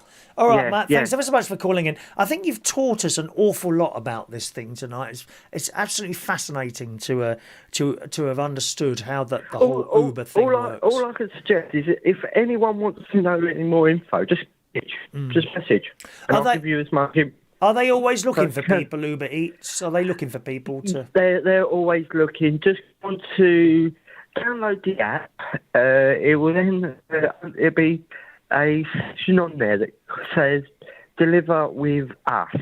Click on that.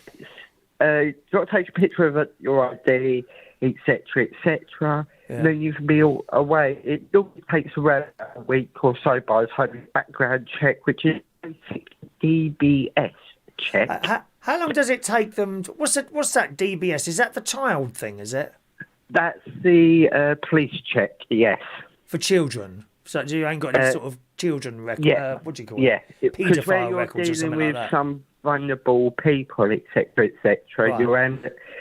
they want to know that you haven't been done for theft. Oh, because you're knocking on etc.. people's doors and all that. Yeah, I understand Yeah, that. Yeah. yeah. How long does it take them to pay you? With Uber, you get there's two ways with Uber. You can either cash out on the day, which normally take 50 €. Yes. So you're But you're they cutting in and normally- out a little bit there. Say that again for us. Right. So what they normally do is there's two ways that they can do it. Yeah. Right? They can do either pay on the day, which normally charges 50p. They Or- charge you 50p to pay you, Yes. Yep. right? Yep. Or if you wait until a Sunday, Yeah. they will pay you free of. It'll be. It normally takes about a couple of days for it. Normally on a Wednesday, it normally goes into your bank from the previous week. Okay, I understand. Yeah, I understand. So yeah. And is there just? I'm going to ask one more question. Is there any other way to boost those wages? They have what's known as promotions. Right. So, what promotions are is they will every town has a promotion area. So it'll be 1.1 multiplier. So it'll be 1.1 times whatever that delivery is. So if it's on a say, for example, there's a delivery for £2.77 and it's on like a 1.8 delivery, you would get around about 14 quid for just that one delivery. Oh. But that doesn't happen very often, does it? It doesn't. That normally happens around midnight when it's quiet, when there's just minimum space, minimum people out, Right. and they're trying to edge you to come to stay out a bit longer. So I'm with you. Yeah. with the area that I live in, which is Northfleet area. Okay. Where is Northfleet? Is that Essex? No, that's Kent. Oh, Kent. Okay. Kent. Right. With that area, there's only one garage that's open at midnight and throughout the night. Yes. But if you're Dartford area, they have a Subway, which is 24 hours. They have a garage that's open as well. There's businesses always open throughout the night as well, so Right. it's non-stop. Well, I hope you've got a lot of lights on your bike. yeah, I've got rechargeable lights. So, Yeah, I've got those as well now. Yeah. Yeah, they're quite good. So, I don't think I've ever charged them. Funnily enough, because I'm not out every night. You know, I've got these little rechargeable lights on my bike. The only time I'm really out late on my bike at night is if I've been to my sister's house up where the caravan is, and I will cycle back, and that's about an hour. It's about an hour. But you see, that's about 9 miles each way. And by the time I finish that, my arse is killing me, I tell you. It is killing me. Normally when I finish at night, Chris, my legs are so dead. I should It's think they are. unbelievable. Have you got, what about, you get yourself one of those foot spas. They're very good. Oh, it's luxury, dear. Get a foot spa. You can imagine, can't you? Thanks for calling in, Matt. Oh, by the way, it's about 25 to 10 here. You couldn't jump on and bring us round a little cup of tea, could you, my love? Oh, I'm afraid I'm not in the area, Chris. I'm actually up okay. in Blackpool at the moment, so I'm actually on holiday in Blackpool. Hey, have a nice holiday then, all right? See you, Matt. No worries. Do keep safe, and I send my condolences to you and the family, okay? Thank you very much, Matt. Look after yourself. Thank you. Bye-bye. Cheerio. Bye-bye, Matt. There we are. Well, wasn't that interesting? Wasn't it? You see, you never know. This is why I love sitting here and doing this. You never know where we're going to go. You have a menu of things. That menu of things that are going to be in the show is really there if it doesn't go anywhere else. Do you know what I mean? But we can just go anywhere. With LBC, you'd sit there and there's your subject and you've got to stick to that subject. And you've heard people calling in LBC and they kind of go off a bit and they bring them back to the subject, or they just get rid of them. That was absolutely what a fascinating insight into how Uber Eats works with this stuff. He seems perfectly happy working for them, but £200 a week for 9-hour days that are pretty constant, cycling 50 miles a day. He must have an arse and legs absolutely solid, mustn't he? Perhaps I should do a bit more cycling. You saw it up the ladder. What an interesting thing that was. Let's come back to some of your messages there. Sherry says, I think we were talking about tinnitus earlier. And if I can just finish off that bit. We'll just close the line for a moment, gang. Okay, don't call in now because we've got some bits to do here.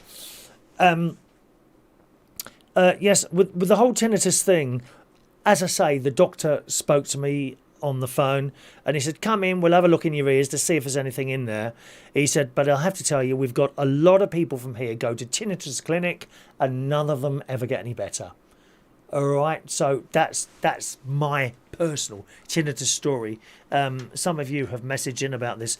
Sherry, a lovely Sherry Parish, messages in here and says, I think I've got tinnitus, Chris, it comes and goes.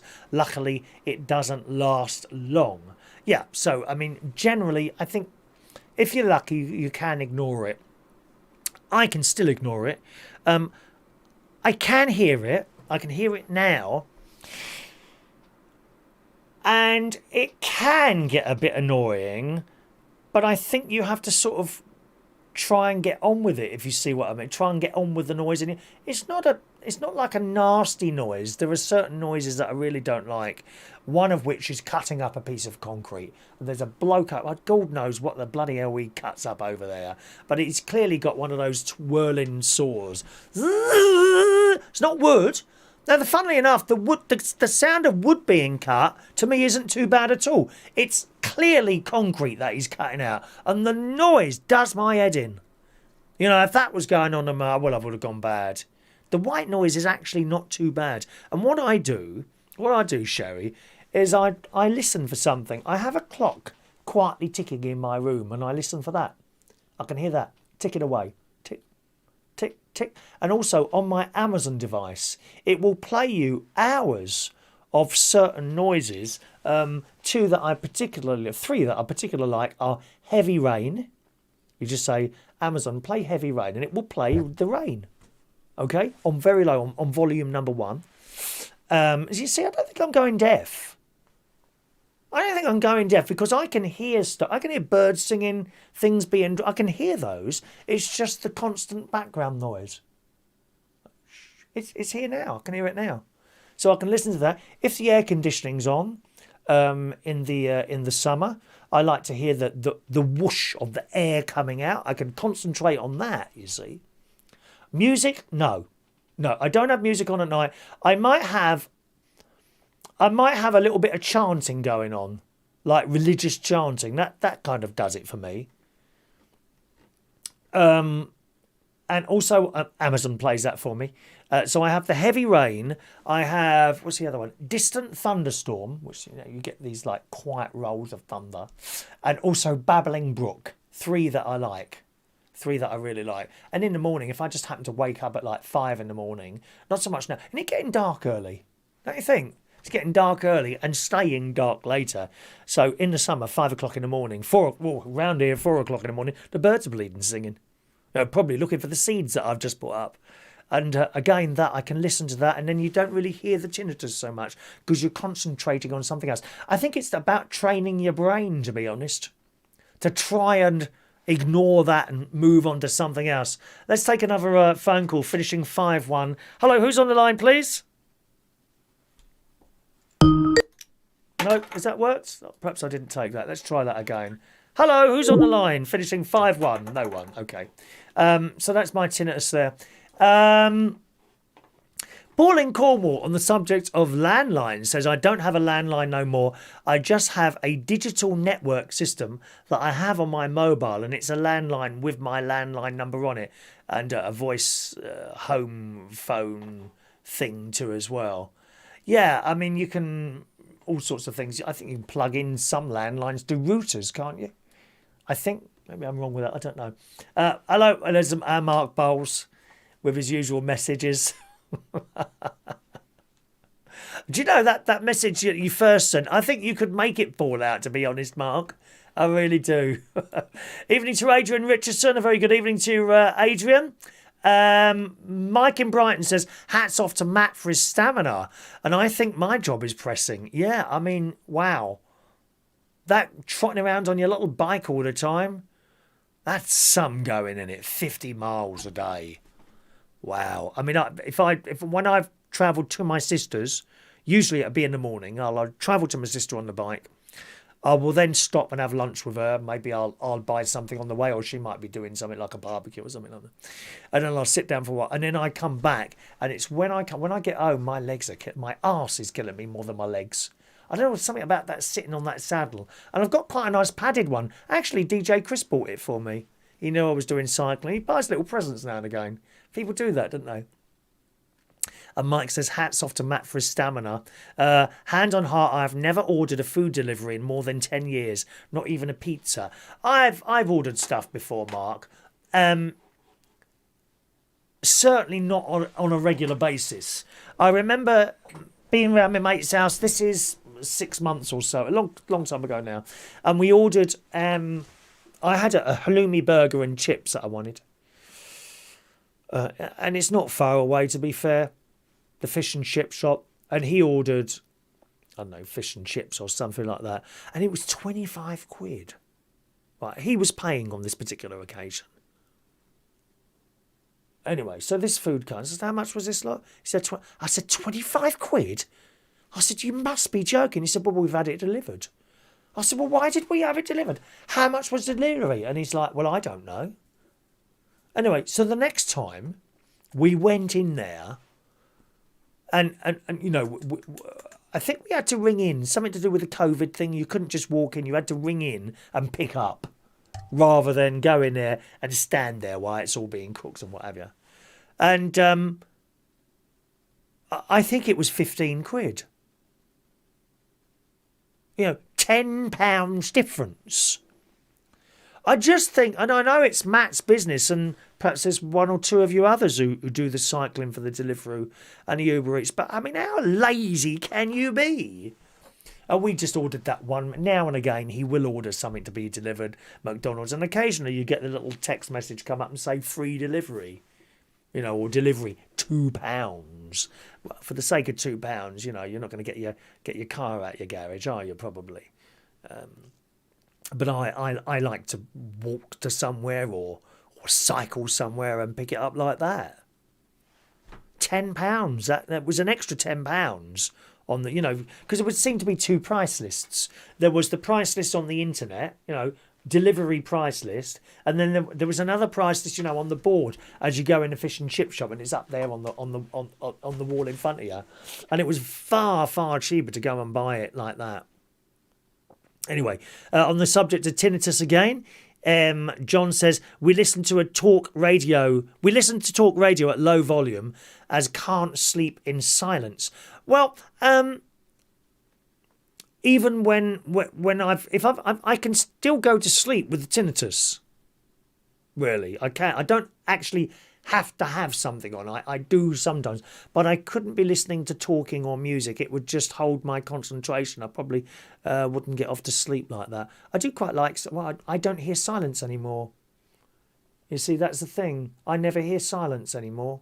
There's always like a constant noise buzzing away in my head. Reese says, I'm sorry. Let's have a look. Sorry, I know this is off topic, but it's making my OCD go mad. Have you got that? My mate's got that. Oh, my mate's got that, Reese. He's a bleeding nightmare, right?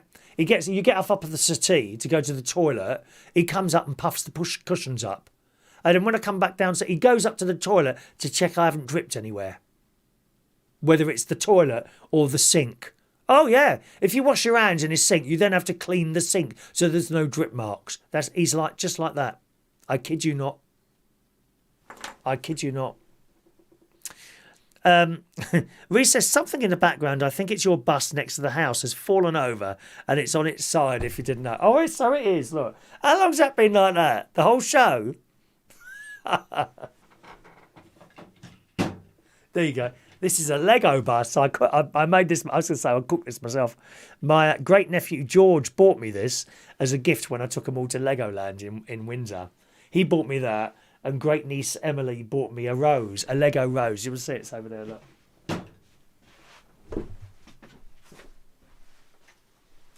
Great niece Emily bought me this. You see, look, my Lego rose. I better put that there. Because if she sees his bus and her rose out there, then all hell will break loose. Thank you. Hello to Stephen Petty. Good evening to you. Hello from Stephen and Emily and Alison in Lincoln. Chris, is your bird feeder safely still up? Well, that's a very good question. Let's have a look at here. Yes, it does seem to. It does seem to be still up at the moment, but I've got a feeling if a bird does land on it at some point tomorrow, I have a feeling that stick will simply snap. But I think, well, I don't know if you was with us earlier on in the show, we were talking about all different things. Perhaps I should get a stiffer stick, you know, like a broom handle or something like that, or a long metal thing like that. And I then looked up on Amazon how much a bird feeder pole would cost. Put it in the ground like that, and it's got hooks on it, and they're 15 quid. So I think I'm probably going to order one of those. But I wait till next month now because I've got to my...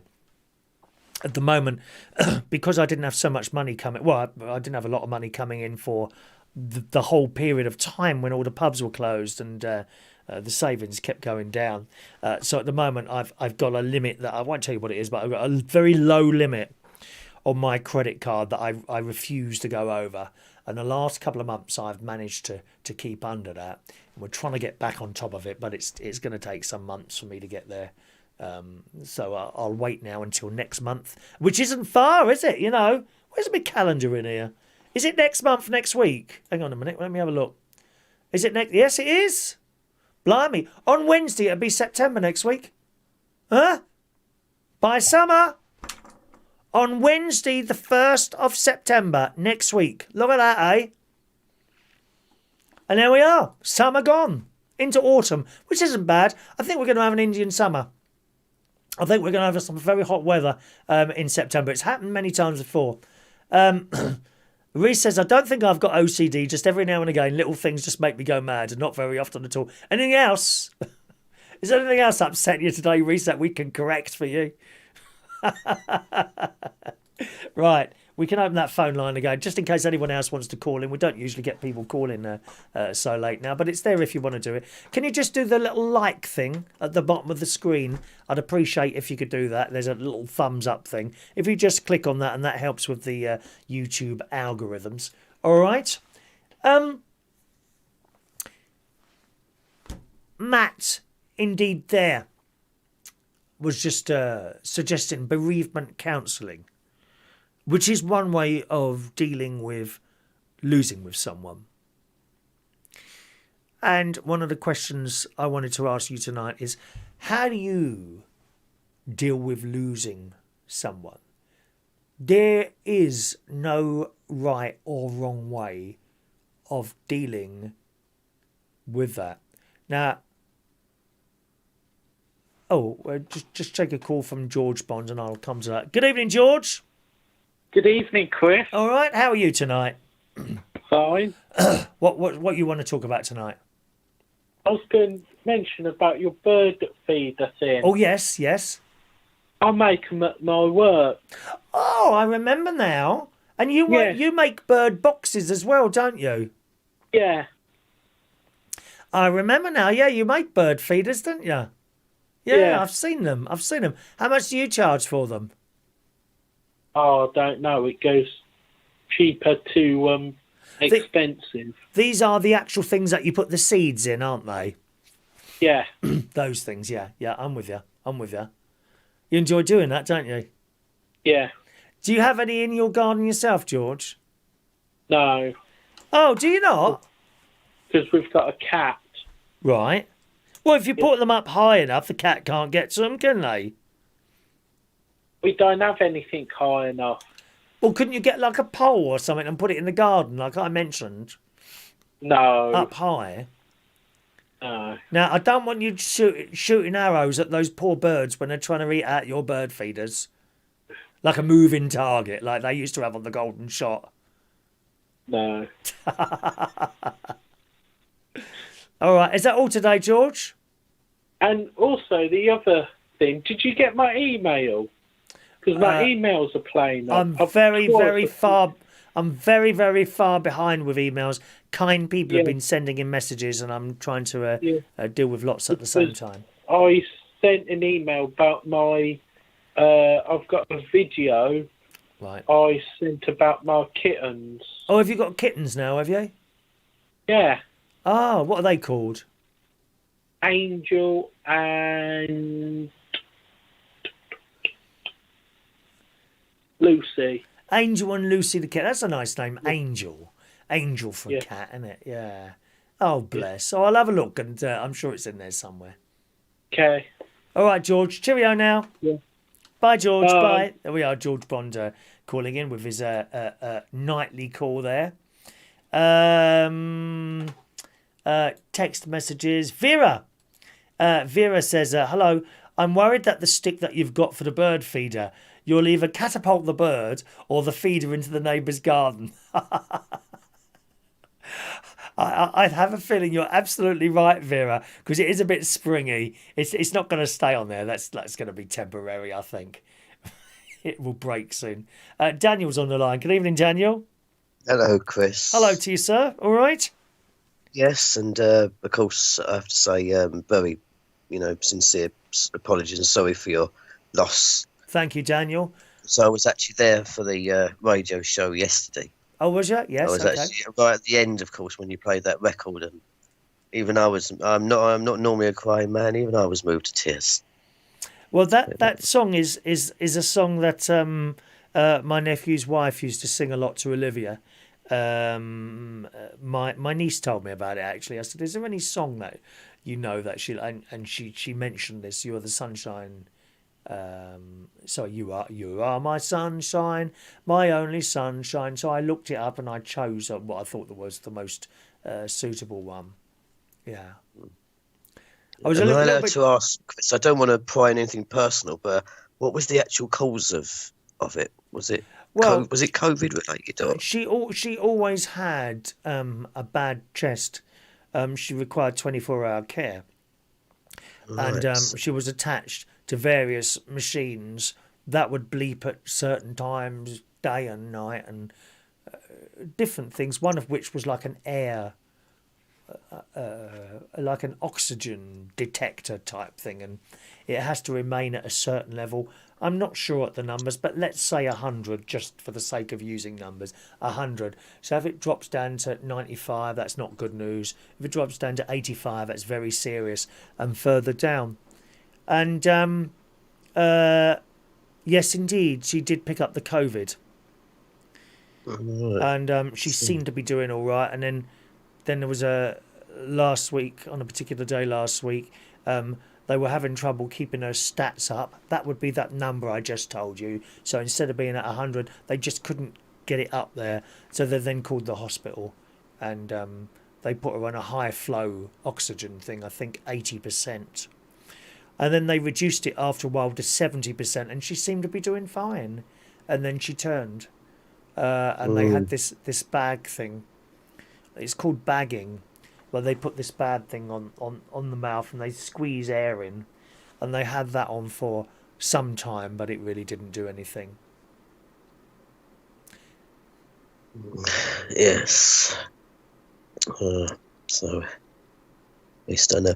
But, however, Chris, are you able to... I've had a bit of thing tonight where I've not been able to watch the show with Mum. All right. Because, unfortunately, the laptop power charging bus line, whatever you want to call it, let's face it, it's had gaffer tape around it for about a month now. Oh, it fixes everything, dear. Gaffer tape, gaffer tape. I've seen people with open heart surgery have been put together with gaffer tape. Yeah, well, this time it really has. I was actually behind the television for 5 minutes, actually having to push the lead into the plug. Probably not a very good idea to do that, Daniel. No, yeah, perhaps not. And in the end, I said, "Mum, that's it. So it's over. I'm going to bed in disgust." Yes. I said, I'm fed up with this now, and now I've got to try and go all through, I don't know, Dagenham Heath Way, Forest Gate, East Ham. I used to live. I've got around all these parts of the East End tomorrow. What's that for? Just to find a new and a replacement one. Well, can't you just order one off the internet? Yeah, but it's time, Chris. That's the problem. Well, exactly, time. How long's it going to take you to go in and out of all those bleeding shops? Well, no, because there's only 4 hours worth of juice left on that computer. Right. And you never know what I'm going to need it for tomorrow or Thursday, and you never know how long it's going to take for that new charger to arrive. Are you watching a lot of videos on there, Daniel? Yes. My actual normal television in the flat. Stop it, Mark. I don't think that's been on since about last Christmas. All right, yeah. I think was it you might have mentioned something about the television. Or did I put something in the chat box? Something about that. I have not turned the television on since Christmas. Oh, right. But then mostly because the television hasn't actually turned me on.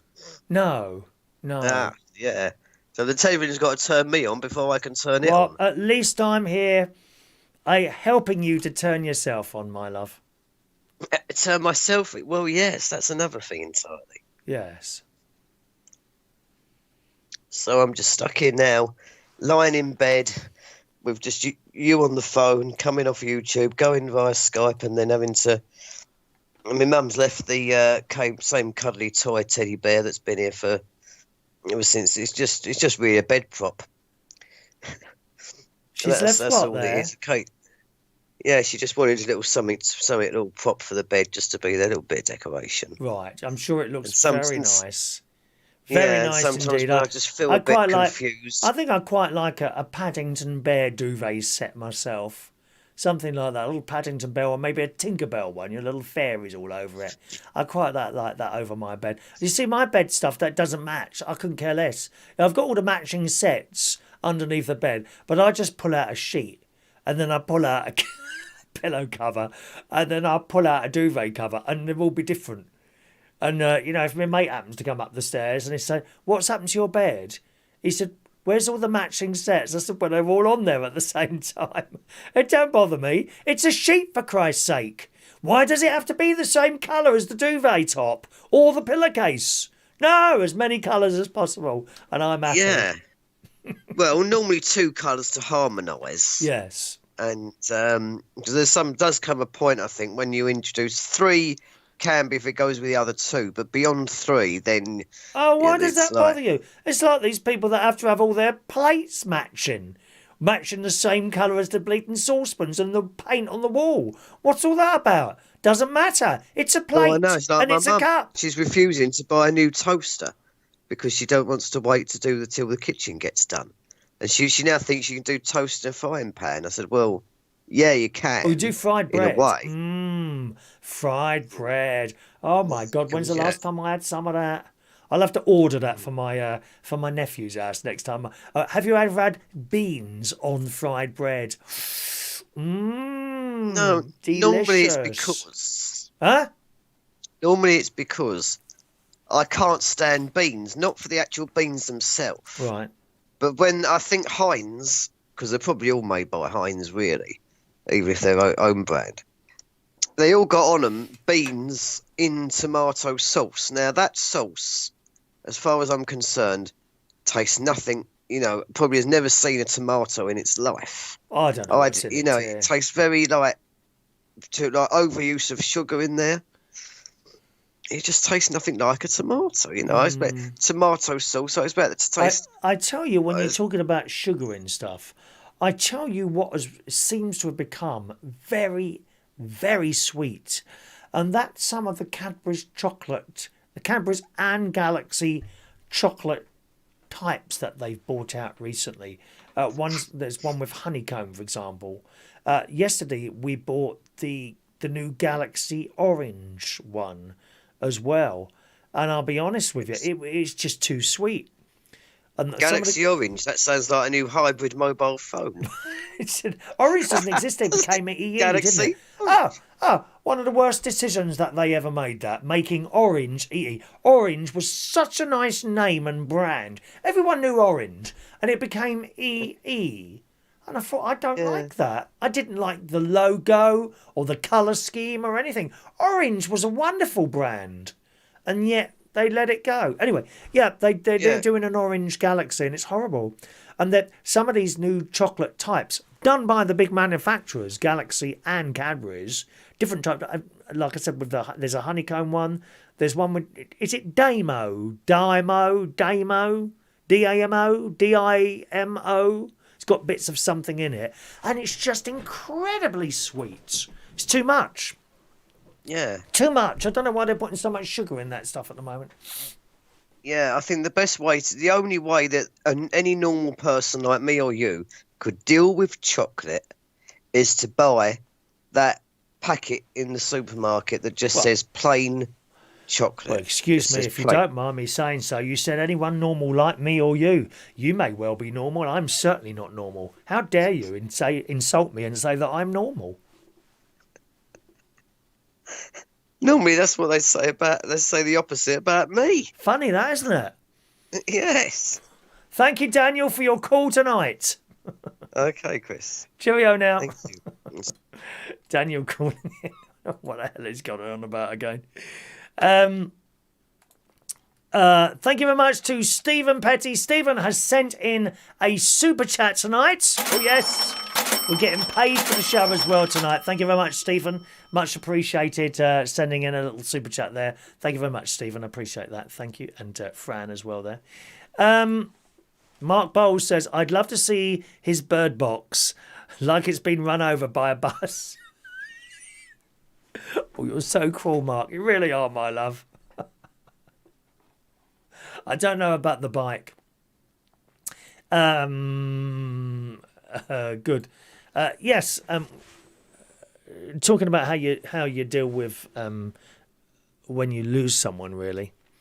And going back to that now, I don't think there is a right way or a wrong way of dealing with it. Some people lock themselves away in a room and cry uncontrollably for days, weeks. Some people try and carry on exactly as they normally do. That's me. That's me. I try and carry on.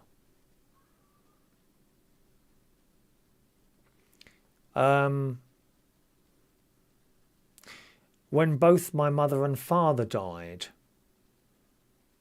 and I think you're always perhaps closer to one parent than another. I was closer to my mother, and she died on the Saturday night, and I left work. I was prepared for this. I a long tape, like a 3-hour tape, which I loaded in a machine, pushed the button, went through the crowd because I was DJing that night, got to the front desk where the governor was sitting. He said, I've got to go. Oh, what's happened? So I told him, I've got to go to the hospital, Mum's dying. Okay, off you go. Can I ask, are we okay here? Do we need to do something? I said, there's a tape in the machine. It should run till the end. Oh, thank you, Chris. Right, off I went. And that was it. So that was on a Saturday night. My next job was on a Sunday night, and I turned up. I went to work. Governor come in. This was a different place. What are you doing here? Well, I'm here to do my job. He said, Chris, just go home. Just go home. We'll get someone else to do it. No, I don't want to go home. Go on, just go home. We'll pay you for the night. That's fine. No problem at all. I said, it's not about the money. I said, I need to be here. Just let me do my job. I try and carry on. And there's all different ways of dealing with something like that. How have you dealt with it over the years? I mean, there can't be anything worse than losing a child. I do not know how you recover from that. I think sometimes you don't recover. There are certain things that happen in life. Death is one of them. Perhaps you've gone out with someone and been dumped or something, and the love thing. The love thing. And I just think there are some things that you can never get over. You simply have to learn to live with it. The only other person I know close who's lost a child is my Auntie Brenda. Her son Michael, he had Crohn's disease, which was controlled by steroids. And now and again he had to go in and have a little operation. I don't know an awful lot about it. I think there's one or two of you who might have Crohn's, actually. I'm sure there is. Now and again he'd have to go in to have a small operation and have a bit more cut off, right? And he chose to not go in there. He didn't want to go anymore. He'd had enough of having bits cut out of him. He didn't want to do it anymore. So then controlled it with steroids. And then one day, I'm not sure exactly what happened, whether he didn't wake up or something, but he got a bleed in his brain and he was gone, caused by the steroids, apparently. And see, that's really the only other person. Claricea has just messaged in here. She says, I've lost 3 children, as you know. People deal with it in their own way, but togetherness as a family and time helps. To be with other people. If you're either the parent of that child who has passed and you have other children, then it's important that you concentrate perhaps on the other children and try and bring them through. I think children are pretty resilient, aren't they? Recover perhaps a lot easier maybe than adults. But I don't think there's any right way or wrong way of dealing with it. It's just down to you. And far be it for someone to criticise someone else in perhaps the way they are. Some people will go out to the pub and get pissed every night. That's how they deal with it. And it's not for someone to say, hang on a minute, no, someone who's just how dare you be down the pub getting drunk? Because that's their way of dealing with it. Is there some way that you want to share with us tonight by of someone who's perhaps not here anymore? How did you deal with it? Did you just carry on? Did you shut yourself away? Did you go and get drunk every night? I don't know. Did you go on holiday? I can't think of anything worse than going on holiday, to be honest, because just because you've moved somewhere else doesn't make any difference. Clarissa's on the line. She's the lady who lost 3 children over the years. Good evening, Clarissa in Manchester. Yo, how you doing, Chris? Hello, my love. Yo, that sounds very urban. Yo. Urban. Yeah, well, Yo. you know me, didn't you? Hello, my love. All right? Yes. Okay, yes. tell us. Sitting here watching your show as usual. Right. I am tied up on the sofa with my cats. Yes. And that, so, dealing with loss, are we? Yes. Hard one, especially when an adult has, or a parent has to outlive a child. Very tough one. Very close to the heart. It is. My Bradley was 5 months, 9 days old when I lost him. My eldest boy, Joe, he was about a year. He was. And when I lost Bradley, a little while afterwards, I found out I was pregnant again with Damien. But I shut down, basically. Didn't want to talk to no one. Didn't really want to mingle, to be honest with you. Right. I didn't. And that's, you go through different phases. You do. But you are right in what you say. When you have other children, you have to focus on them and try your best to kind of like push it back a little bit. But they're never really gone. I used to wake up in the middle of the night thinking that I could hear them cry. But, but as I said, they're never really gone as long as you've got them in your heart. Just sit there talking to them. Yeah. Oh, yeah, you do. Not a day goes by when I don't miss him. Birthday's hard. Christmas, hard. Yes. But we talk about him. We do. Still got photos. Do you celebrate their birthdays? Yeah, you do. You do. What do you do on their birthdays? I always say happy birthday to him. I mean, Brad, he'd be, 26 now if he was still here? Right. He would, so, But I still reckon, if you're here, you're here. And that.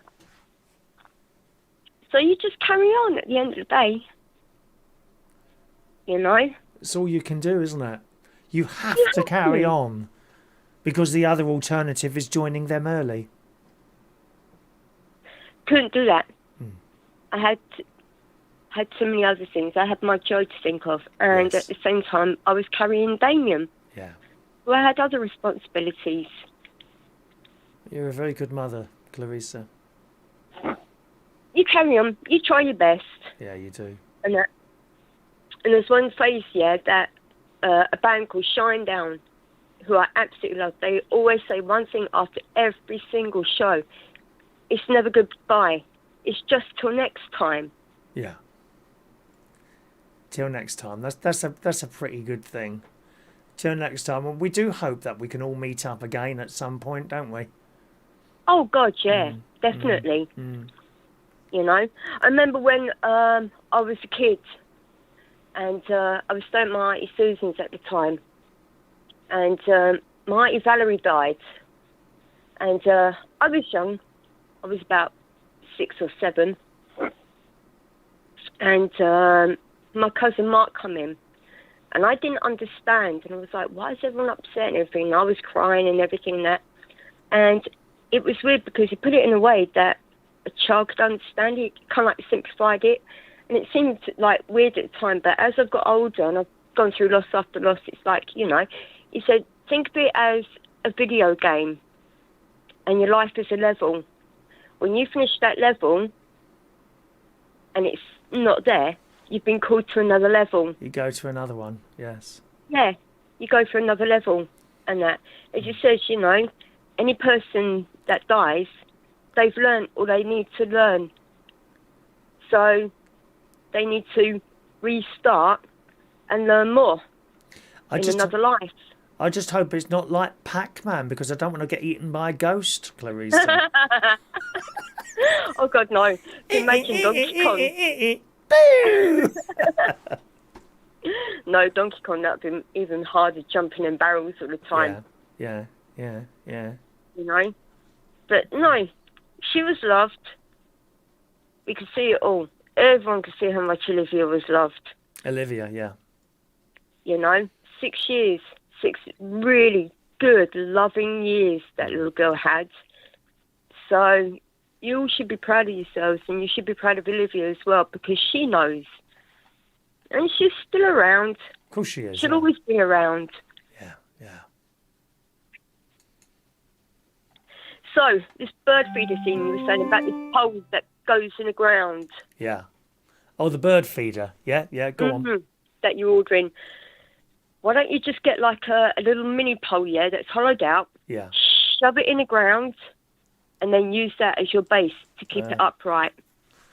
Yeah, I think you're right.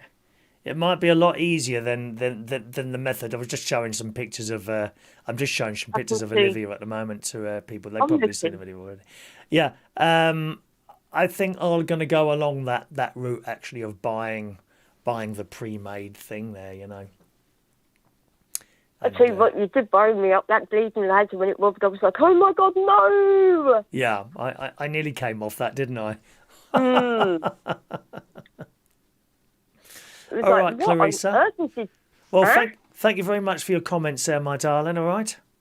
All right, sweetheart. Well, And, you and the family you take care, all right? You keep celebrating your children's birthdays. That's great. Ta-ra, my love.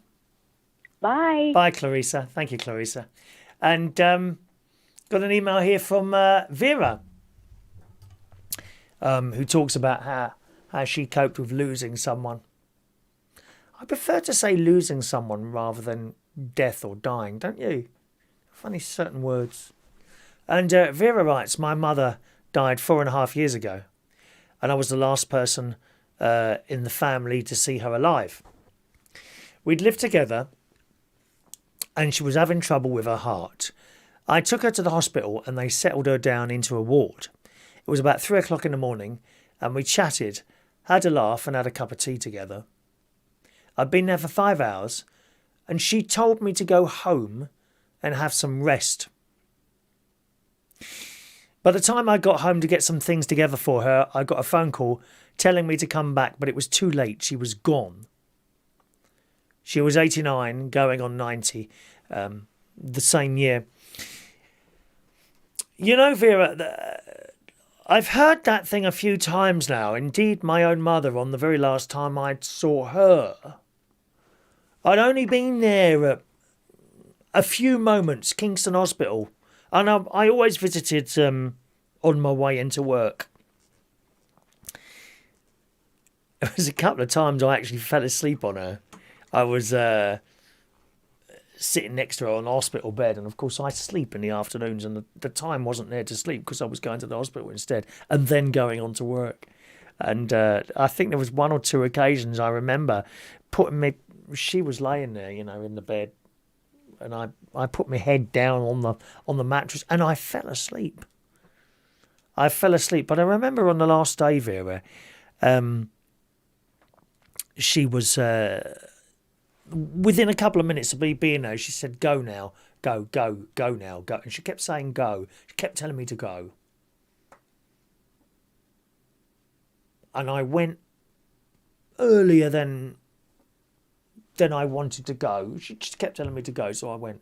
And on the way out, the nurse says to me, "Are you going already?" I said, "Yeah, she keeps telling me to go." Okay. And then a few hours later, she was gone.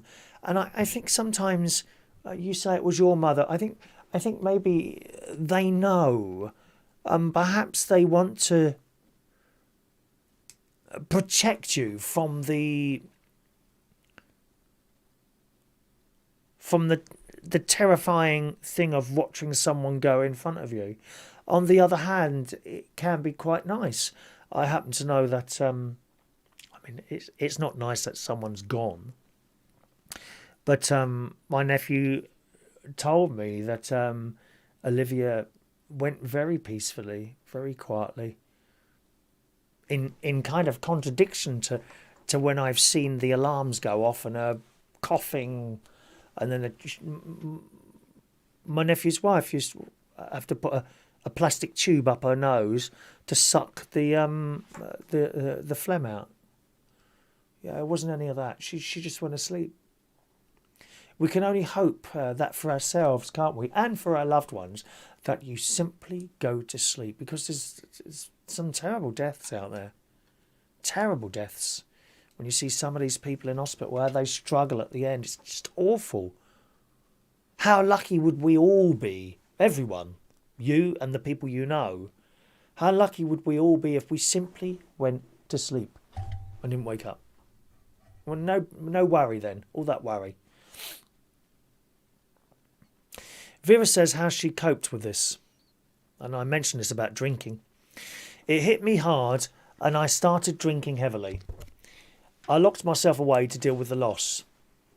But then I started to see things differently. I have 56 years with my mother, whereas some children around the world never got to see their mother or even grew up with her. I turned a negative approach into my life into a positive one, which made me stronger. I stopped drinking during Lent, which is...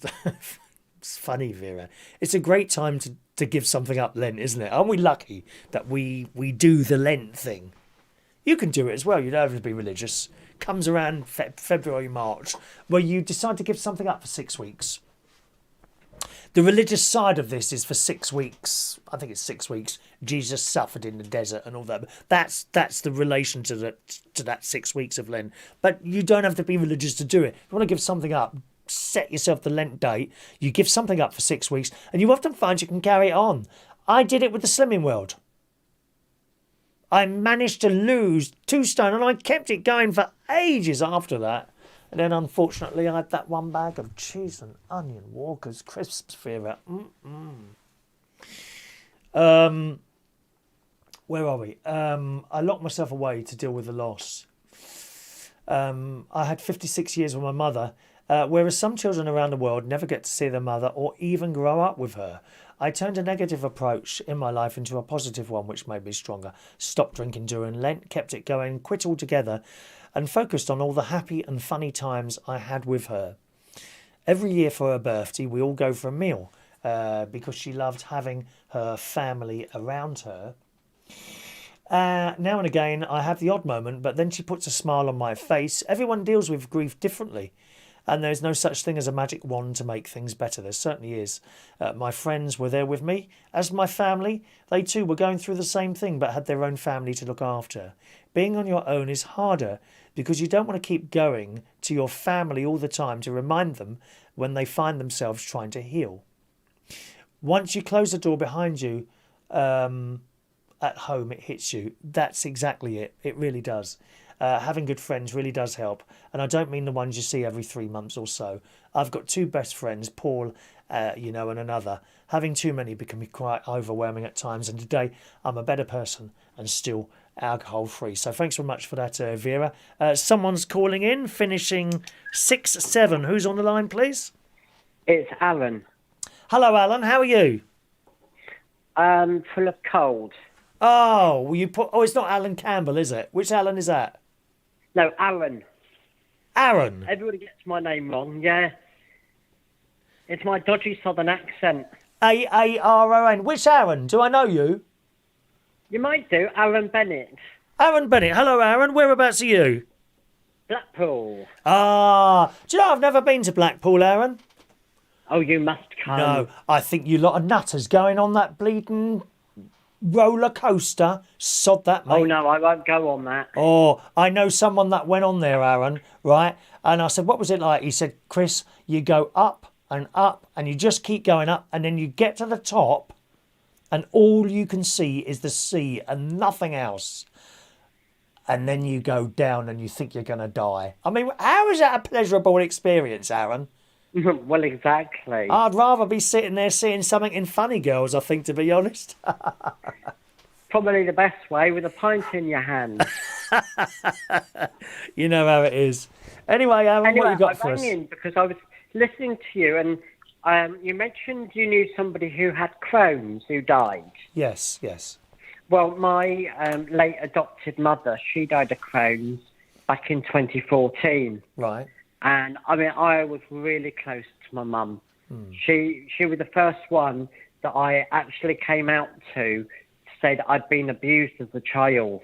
Right. And she helped me so, so much. You know, she sat and she talked to me for hours on end. And she had been abused herself. And so me and my mum, we had this sort of like this understanding. If I couldn't, we understood what we both were going through. And it didn't matter if sort of like at 4 o'clock in the morning I needed my mum. All I had to do was go in and wake her up. We used to go downstairs. We used to have a cup of coffee or a cup of tea or Bovril. She used to drink a lot of Bovril because of her Crohn's. And she was all right until she got, first she got plantar fasciitis. Can you just explain to me why Bovril and not tea? Tell me, I don't understand what. Because Bovril replenishes salt in your blood. I understand. Okay, yeah, and Crohn's takes it out, does it? Yeah. Right. Yeah, it's quite a nasty, aggressive disease. I mean, my mum had the ileostomy and everything. What is that? Yeah, mum. Basically, it was a diversion of her small intestines. Oh, so she had a pouch on the outside. Okay. And she got this plantar fasciitis, which was a flesh-eating disease, and she ended up in intensive care. She fought for about 12 days in intensive care. And I mean, I remember going to visit her, and the nurse said to me, "Oh, you can hold your mum's hand if you want." Put my hand in my mum's hand, set all the monitors off, but never mind. They said, that's not a problem. So she did survive that, and then she got pneumonia, and then a couple of years later, she was at home, and she couldn't get upstairs anymore. So we had a hospital bed set up in our living room, and my mum was on that. And this one Sunday night, I was eating my tea, and then my mum shouted, "I can't see, I can't see." And then my mum went into sudden cardiac arrest. Well, I mean, I go into action stations straight away, shout my dad, "Dad, help!" And then I started doing CPR. We called an ambulance. The ambulance came, they took her out, they put her in the ambulance. They're trying to stabilise her. And my dad said to me, "I don't think you should do your radio show tonight." He said, "I think this is serious." So I had to run into it, because back then I had a studio in my conservatory when I lived with my parents.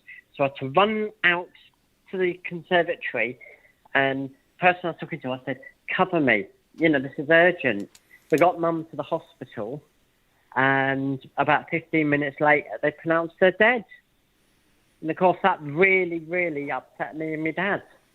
So the first thing I do was reach for my cigarette, go outside. I got this bullshit nurse say, "You shouldn't be smoking it." So I told her, "F off, my mum's just died."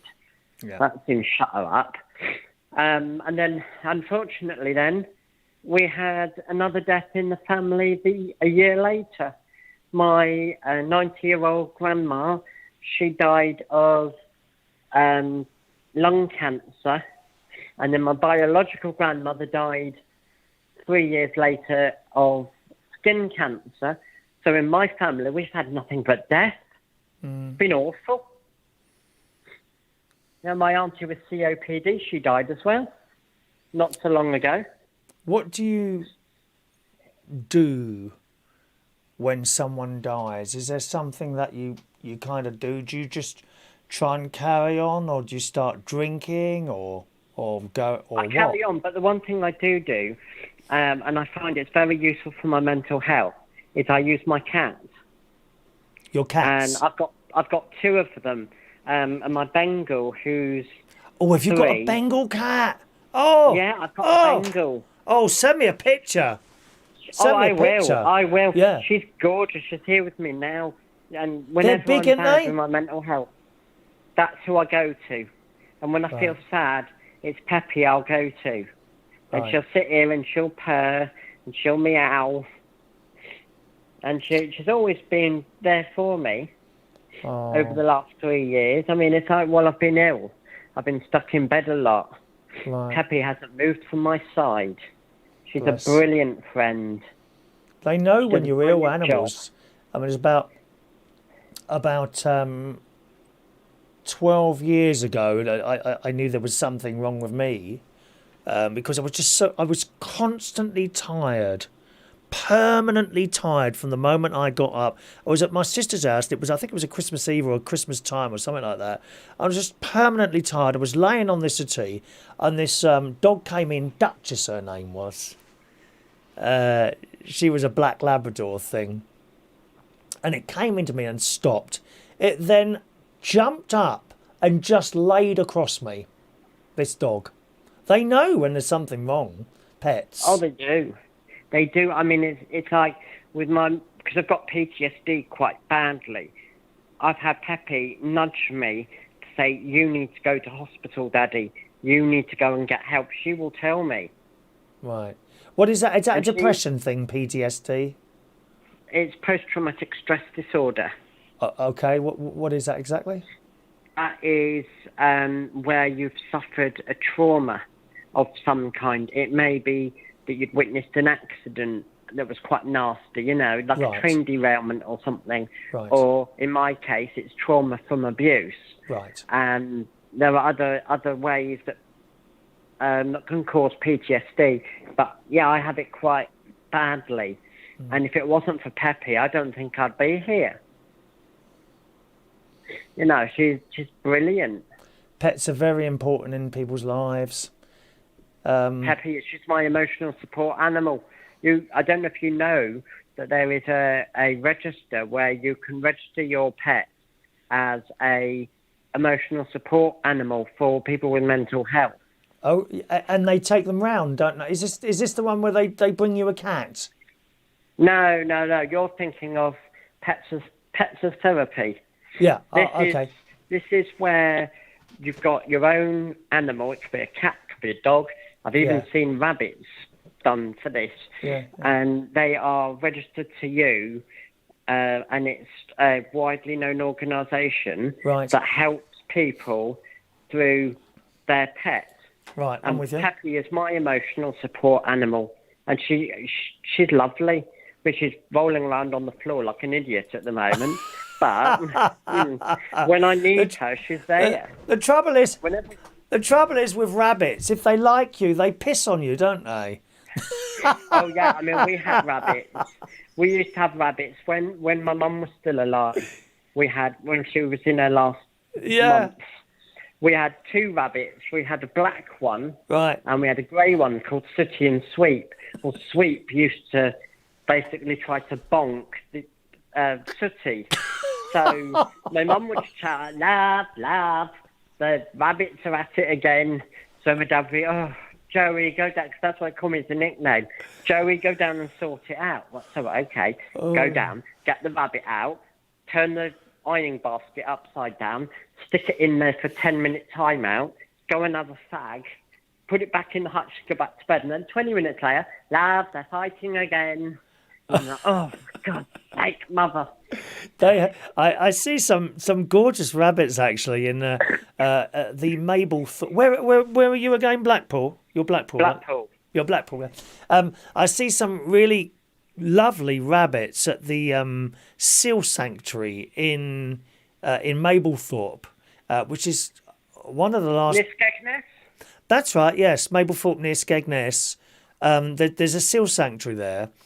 I know I've been, but a long time ago. Have you been? Yeah, a long time ago when I was in care. Okay. We went to Butlins. In Skegness? Yeah. Oh, right. But I don't think I've ever been there.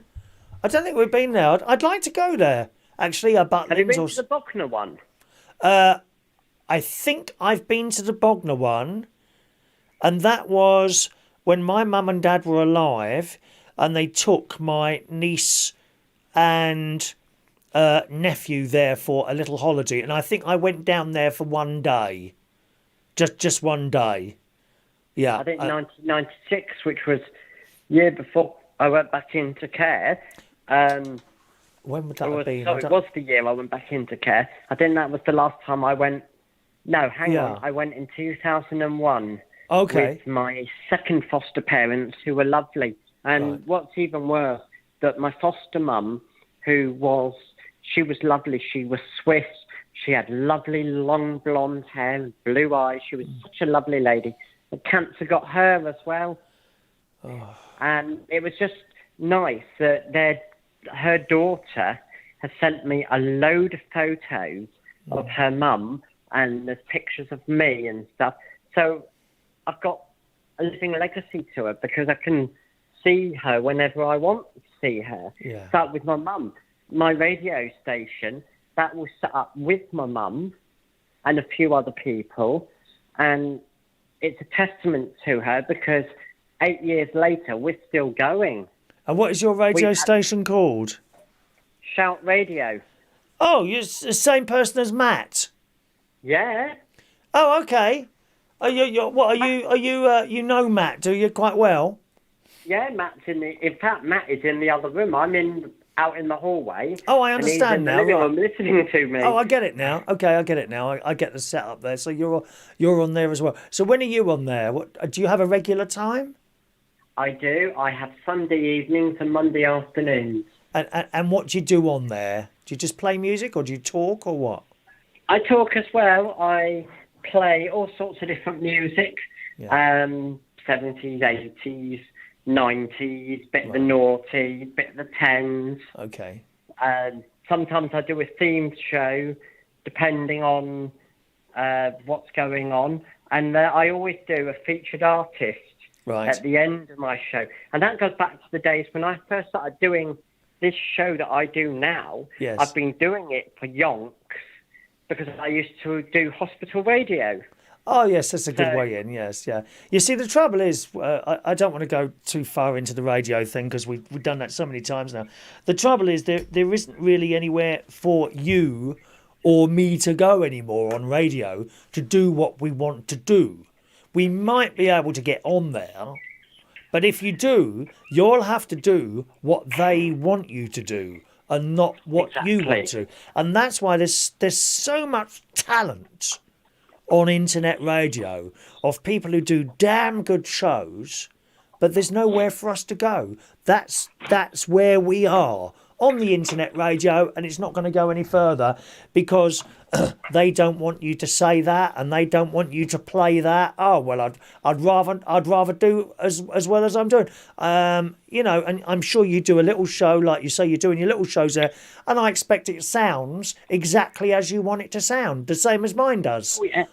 Yeah, exactly.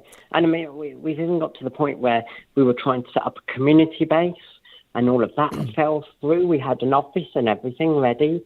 Right. And then we found out, you've got to get planning permission. Quite expensive, quite expensive to get an FM station going. There are. I don't know. I don't want to go on FM. Oh, okay. I really said no to FM. Well, I was going to say, we wanted to get a base for volunteers to come and learn how to do radio. Oh, right, yeah.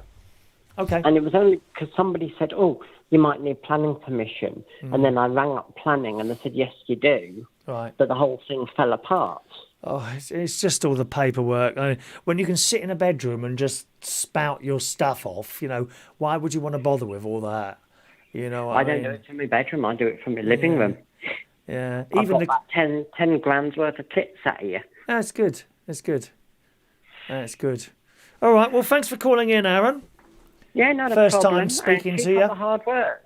Lovely phone call. Thanks ever so much, Aaron. All right. Good luck to you. All right. Cheerio. Take care. There we Bye. are, Aaron in Blackpool there. That was nice, wasn't it? We got new people chatting away tonight. Mike in Brighton on the subject of how we deal with death. And we'll close those phone lines now. Thanks very much for your phone calls tonight, boys and girls. All right, we'll close those phone lines. We're not going to finish yet. There's still quite a lot to do. It's a long show tonight, isn't it, eh? I've still got some bits to do. So we'll close the phone lines. If you try and call in now, you will get an answer phone. Okay, my loves? Mike in Brighton says, everyone is different when it comes to losing a loved one. When my mum was dying, I suffered from anticipatory grief. I possibly cried more before she died. The last time I saw her alive was 3 days before she died in Dublin. She actually asked for my permission to die. The important thing is to have good friends and people who listen and are not afraid to talk about it. Even 10 years on, certain songs and music get you to that weak moment, but I try and smile and hold back the tears and remember all the wonderful times. Yeah, I mean, I've never been a fan of telling people in hospital that they've got a day, a week, a month left. Unless, of course, you really want to know. I just don't think people... Because once you've told them that, that's it. All the hope is gone. All right, people can turn around suddenly for no reason. You know, people are there dying in hospital and suddenly they come back. Almost as if from the dead, but they didn't actually quite get there, if you see what I mean. I just don't think people should be told in hospital, unless they want to know. My nanny Ryan, I went to visit her in the hospital and she said to me, she held my hand and she looked over and she said, when am I going to die? Now, my nanny Ryan was extremely religious, proper Irish Catholic, church every morning, right? And she said, when am I going to die? And I looked at her and she looked at me and I thought, you're not afraid. You're not afraid at all. And with that I says, it won't be long then. Okay, she said. And that was that really. I think that's the last time I spoke to her. Some people want to know. They do want to know. But I just don't think you should tell people just because you think that they should know. What about them? Some people, they don't think about the person who's passed. You know, I've spoken to people before, you know, who've just lost someone. You know, and you say, you know, was it quite peaceful? Oh, you don't know what we went through looking at that. I weren't asking about you. I was asking about them, who's not here anymore. You know. But perhaps that's our way of dealing with it as well.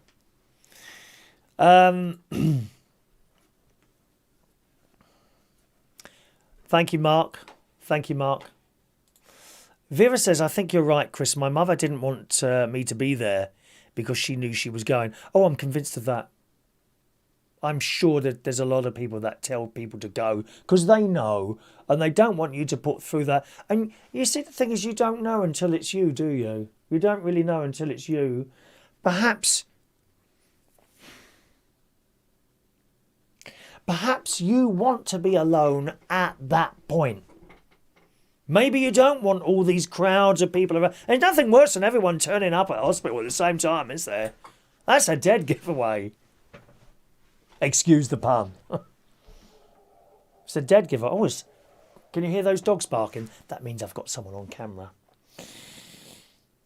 So we'll have a quick look. No, I won't have a quick look. Right. I'm going to show you this video, which you may have seen already. Matt and John's... I was going to say funeral then. Matt and John's wedding, which I went to last Thursday. While this is on, time to ask for your raffle tickets. We've got a raffle happening on Thursday. The prize is not just one, but 2 of these bright, shiny stickers with a little picture of me looking stupid as usual, okay? That's the prize. The raffle will take place on Thursday night on this channel, okay? So make sure you're here. It can happen at any time during the show, which starts at 8 o'clock. They're usually no more than 2 hours long. We're extra long tonight, okay? We haven't got too many tickets given out at the moment. So if you'd like a free raffle ticket, don't cost you anything, and you might win the raffle on Thursday, ask now. You can only ask for yourself. Don't say, can I have one for the missus as well? No, it all has to come from a different mobile number. So if you'd like a free raffle ticket for the draw, which will be on Thursday, just text me now, ticket please, and I'll give you a raffle ticket. And while you're doing that, I'm going to show you the picture of Matt and John's wedding. Now, you may already seen this, but there wasn't any commentary. So I'm now going to do live commentary. Oh, I feel like I'm at a football match or horse racing. Great niece Evie, she likes horses. I want to go and see Evie's horse, actually. Next time I'm up at the caravan, which will be soon, when we get the details of the funeral and all that for dear Olivia. So we'll try this and see how it goes. Ready? Here we go then. A live talk over John and Matt's wedding, which was last Thursday. Trafalgar Tavern in Greenwich, London. And there it is. Funnily enough, it didn't take me that long to drive there. The car park is actually on the right-hand side, a little bit further up. You see where that group of people are on the right? It's kind of just behind them in the trees. There's the outside of the pub, and plenty of room to sit outside, literally on the Thames, as you can see. And there's the view from one of the seats. Look at that. That's the O2 there, that dome thing, all right? That there is Canary Wharf, where all the money is. That's probably where some of you stuffed your money, hiding in those buildings over there. You've got boats going up and down there. And I'd really like to go out there for a lunch at some point or so. Now, that bloke with the glasses on there, that is one of the owners of Central Station, okay? And the bloke who was next to him there is Paul Stone. He does a little bit of drag. As I say, it was in Greenwich, not the easiest place to get to. This is where the wedding was held. And I have to tell you, right, I was waiting for them to come through those two doors there. And I had to do that bit about 5 times, waiting for them to come through the damn doors. But eventually it did happen. That bloke there, his name is Chris. I've known him for years. I can't think what he did at the wedding, but he was certainly pushing the doors, and you can see them waiting, and we waited, and one of the tunes they played was the Final Countdown, of course, by Europe. You know that one? Da-da-da-da, da-da-da-da-da, da-da-da-da, da-da-da-da. Yeah, that one, Final Countdown. All right? And we waited, and my arm was starting to ache here because I was holding this damn mobile phone there, waiting for those doors to open, and there we went. That's John there, the older bloke there. Okay, there's one of the grooms there. Very, very smart. He's beautiful. Look at those clothes. And if I remember rightly, they got identical bespoke suits made. And that's Matt. There's the other lad there. Okay. You may not have seen a gay wedding before. I have to tell you, it's very similar to just a straight wedding.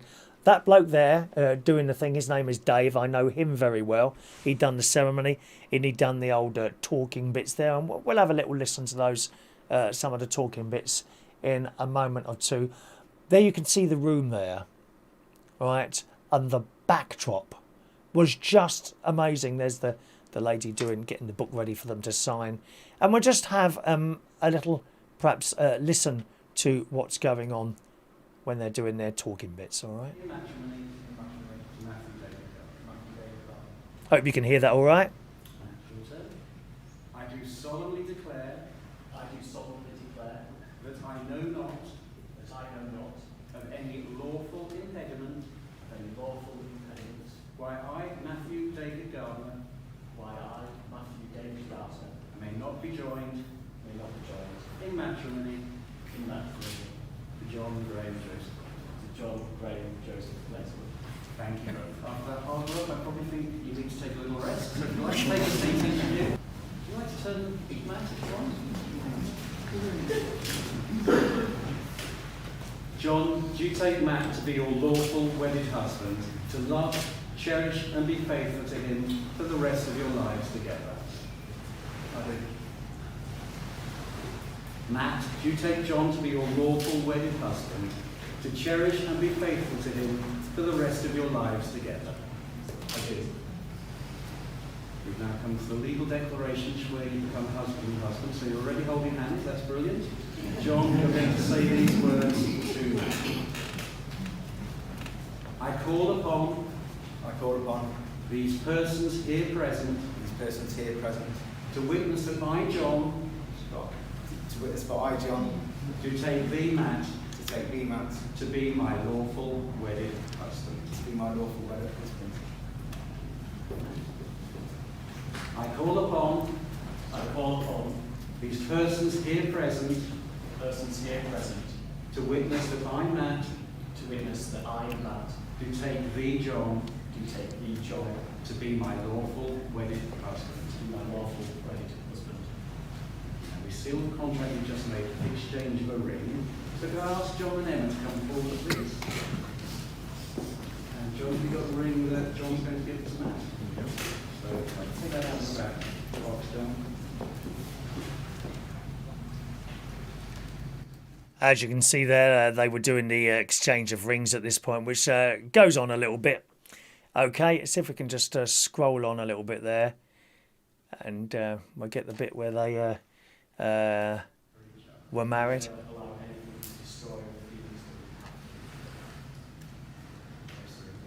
Make a solemn binding contract with each other in the presence of your family and friends gathered here today. I'm very happy to announce you are now husband and husband. Congratulations. Oh, it's a little bit loud, that is. Sorry about that. And there we are. And then they were married. As I say, that may well be the first time you've seen a gay wedding. And I completely understand. It can be difficult for some people to understand. I completely get that. I'm not one of these people that shoves it in your face and says, accept this is how it is, if you don't, we hate you. I don't think like that at all. I think people have their, understandably, would have their trouble getting their heads around such a thing. I think maybe my father would have been one of those type of people, and I was quite happy that he didn't really know I was gay. I accept that, you know. I understand their feelings as well as mine. But that was it there. Afterwards, we went out here and had a little bit of a reception in the bar. And this is where we had the dinner. It is actually the same room, but if you saw the bit where they were getting married, they had wooden panels there. They opened up to create this enormous dinner room. This is where I was sitting. I had my little label there, look. Little label, and a gift in a little bag with some confetti and a little silver thing, which I've actually got on at the moment, which I'll show you in a minute. That's my mate Paul. He got a silver horseshoe. Okay. And in his bag, some confetti as well. Check that out. Look, here comes the confetti. I hope, Mark Bowles, I hope you're watching this, darling, because this is going to be you and me at some point, my love. All right, once you've got rid of her, dear. There he is. That's a registrar, the bloke who does it. I'm not quite sure if he's a registrar or what the correct title is. He is a lovely man. He's a wonderful man. I was talking to him. I said, have you met any stars? He said, oh yes. He said, loads. Sometimes not necessarily the people getting married, because he's like in charge of the weddings at Islington Town Hall, right? But he's had stars. He said the other week he had Ed Sheeran sitting next to him. Ed Sheeran, who promptly got out a guitar and started singing. And there we go. So we're coming into the meal now. And there's Matt and John sitting down. And the meal was very nice. It was very well cooked. It was well served. It was a little bit slow, I thought, the meal coming out. But it was very nice. And I thought it worked really well. And there's the mobile disco there. And see, and there they are dancing. All right. Obviously, I can't play you the music they're playing because we get the old copyright police. Oh, you can't play our music there. The drag queen there was, I think it was Crystal Ball. I'm not quite sure. She was called Crystal Ball that you saw a moment ago. You know, and if you don't want to see two blokes dancing and kissing, then look away from the screen. No one's moaned. And they had those made as well there. John and Matt. And just a wonderful, wonderful day. And I can't believe what a blooming week it's been, to be honest. You know, you got Thursday when Olivia was getting well, and that was a real high spot there. I was so tired when I got back. Because, of course, I didn't have my afternoon sleep. That being said, I got there I left here at 10. I'll give myself plenty of time, as always. Needed to be there by 1. I got there about 12:15. Parked the car and walked in. And that was all well and good. But I didn't get my afternoon sleep. And I was so tired. I cannot tell you when I got back here about 11:15 at night. 10:15 at night. And I went to bed and I blooming slept really well that night. And that was on the Thursday, and I was just high with happiness for them. And my nephew had told me that Olivia had been getting better. And then Friday morning, you know, I went from there to there. But that's life. That's life. No one lives on a high all the time. Don't ever believe all those Instagram pictures. and Facebook pictures from people looking permanently happy. Nothing could be further from the truth, especially people like that lot on Love Island. They don't live their lives in happiness. If anyone, they're probably sadder than you and me. Because once you lose that thing that you've got there once these people on Instagram and they've moved on to someone else, that's it. You're gone. You're gone. Better to be sort of around the middle, perhaps all the time. You know, better to be sort of with 2 or 3 people watching a show rather than have 100,000 and lose them all to someone else. Sod that, mate. I'd have to go and shoot myself. Don't worry, though. We'd make a video out of that. Probably get more viewers than this one. Right, let's do these raffle tickets. Oh, you're terrible tonight, Mildred. You're terrible tonight. Here we go. Raffle tickets. Where are we? Let's try and do these in order. Vera knows Dickie. He's a wonderful man, Dickie, isn't he? Vera. Okay, write down the numbers. You need the numbers when we do the draw on Thursday night, okay? So, Vera, ticket number 296. Reese, ticket number 297. Can I ask if you purchased those stickers from you? These, what, for sale? I'm afraid, no, not really. I always felt guilty. This is absolutely true. I always felt guilty selling stuff. Always. Seriously.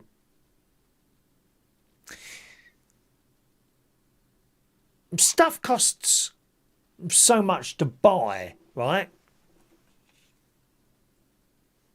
Whatever the price, this is one of the cheapest things that I get and give out. One of the cheapest things by far. But you have to get a lot of them, all right? And I have to tell you, I have a lot of these, and they cost me 87 quid. They're high quality, all right? But then when I say to you, right, okay, so we can sell you 2 stickers for 2 quid. Because if I put one of those in an envelope, the stamps are... What's the first class? The stamp is now £1. You see? And what I have had over time... That's the simplest thing to post, is that, right? First class sticker, first class stamp, couple of stickers in an envelope is going to cost me about £1.50, £2 altogether to put that in the post. Yeah? That's the simplest thing. But you'd get people, you know, oh, I ain't paying £2 for a sticker. You would seriously get those messages through. Seriously. And it just made me start feeling guilty about selling stuff that I really wasn't making any money on. The biggest one of those would have been the clock. We had some clocks made. I don't have any more. They've all gone now. I had some clocks made. They were relatively expensive to make, but also expensive to post as well, right? And I think it ended up when I split up the cost, I think it was something like £30 for a clock.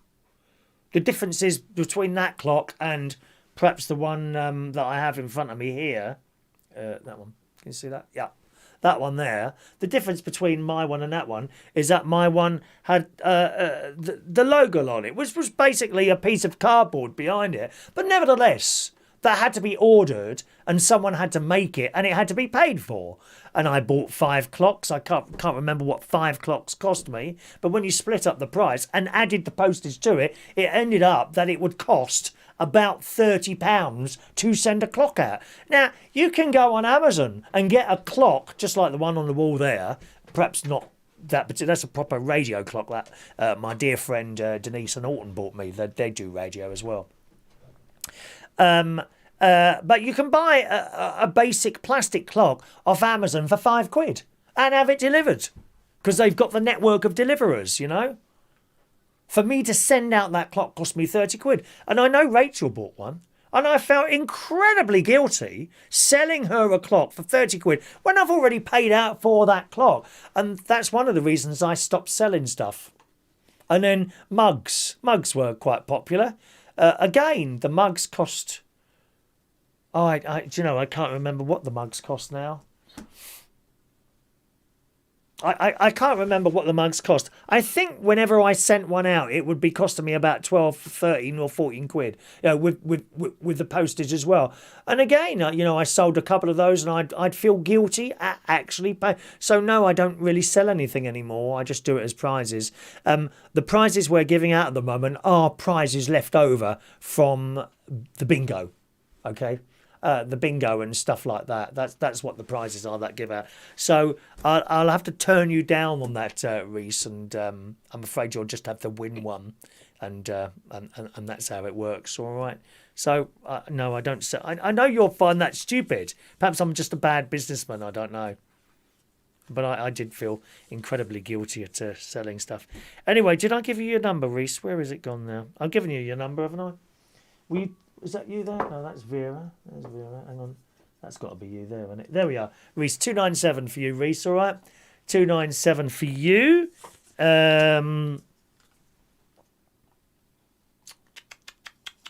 Jason Hughes, ticket number 295. Jason Hughes. I was writing these out while that video was playing. I was doing 10 things at once here today. Thank you. Gary Ross. These will all be out of sequence now. 299 for you, Gary. 299 for Mr. Gary Ross. A little bit late asking this morning, weren't you, my love? Eh? Fran Green, ticket number 300 for Fran. 300 for Fran Green. Okay, Fran. Thank you, Fran. Tony King, ticket number 301, Mr. Tony King. 301 for Tony. There you go. 301 for Tony. Ticket number 302 for Matt Van, who we heard on the phone earlier. 302. Thank you, Matt. Let me just add you into my system, Matt, because I haven't got that phone on there. 1 minute.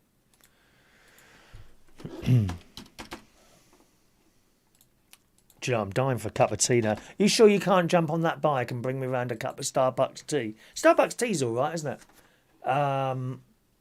Paul and Lou, ticket number 303 for Paul and Lou there. 303 for Paul and Lou.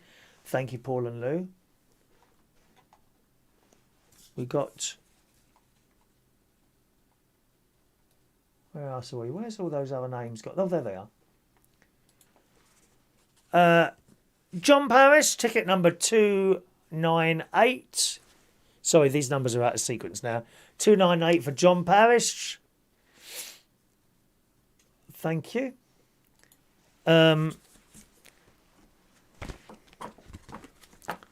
Sherry Parish, number 306.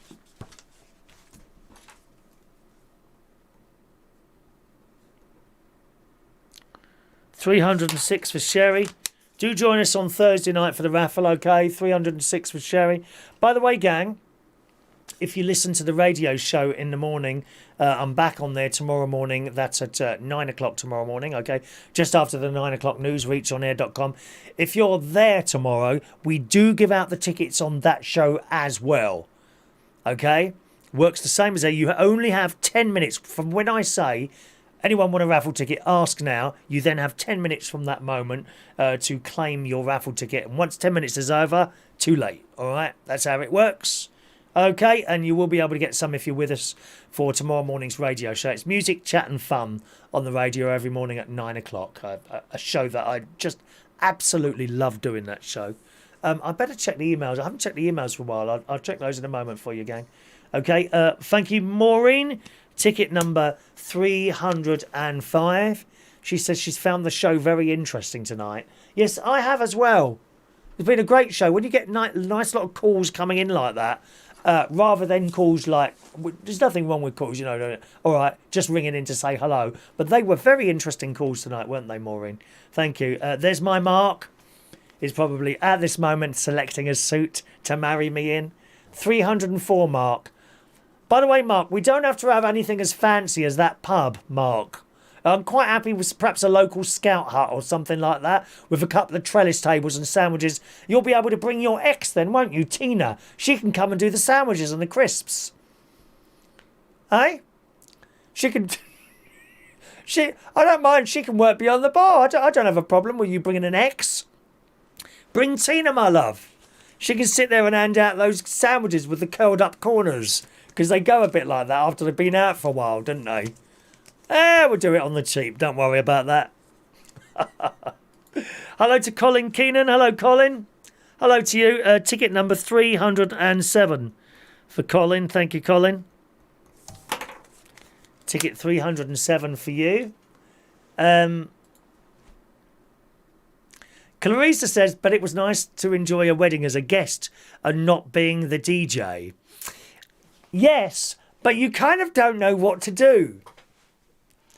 It's a really strange thing, because I'm used to doing people's weddings, not for some years now. I haven't done weddings and private birthdays for some years, but I'm used to DJing at those, you see. And when you're not DJing and you're sitting at the table with, you kind of don't know what to do. I was very lucky. I was sitting next to my friend Paul, who you saw me, the bloke who was. Oh, by the way, that's the one I got. I got a little bird, let's just take that off there, like a little Twitter bird. Yeah. It's upside. Is it upside down? There he is. A little bird, which may at any point tonight fly off my shirt to the new bird feeder hanging on the tree if it's still standing by the end of the night. Yeah, I didn't really know what to do with myself, Claricea, to be honest.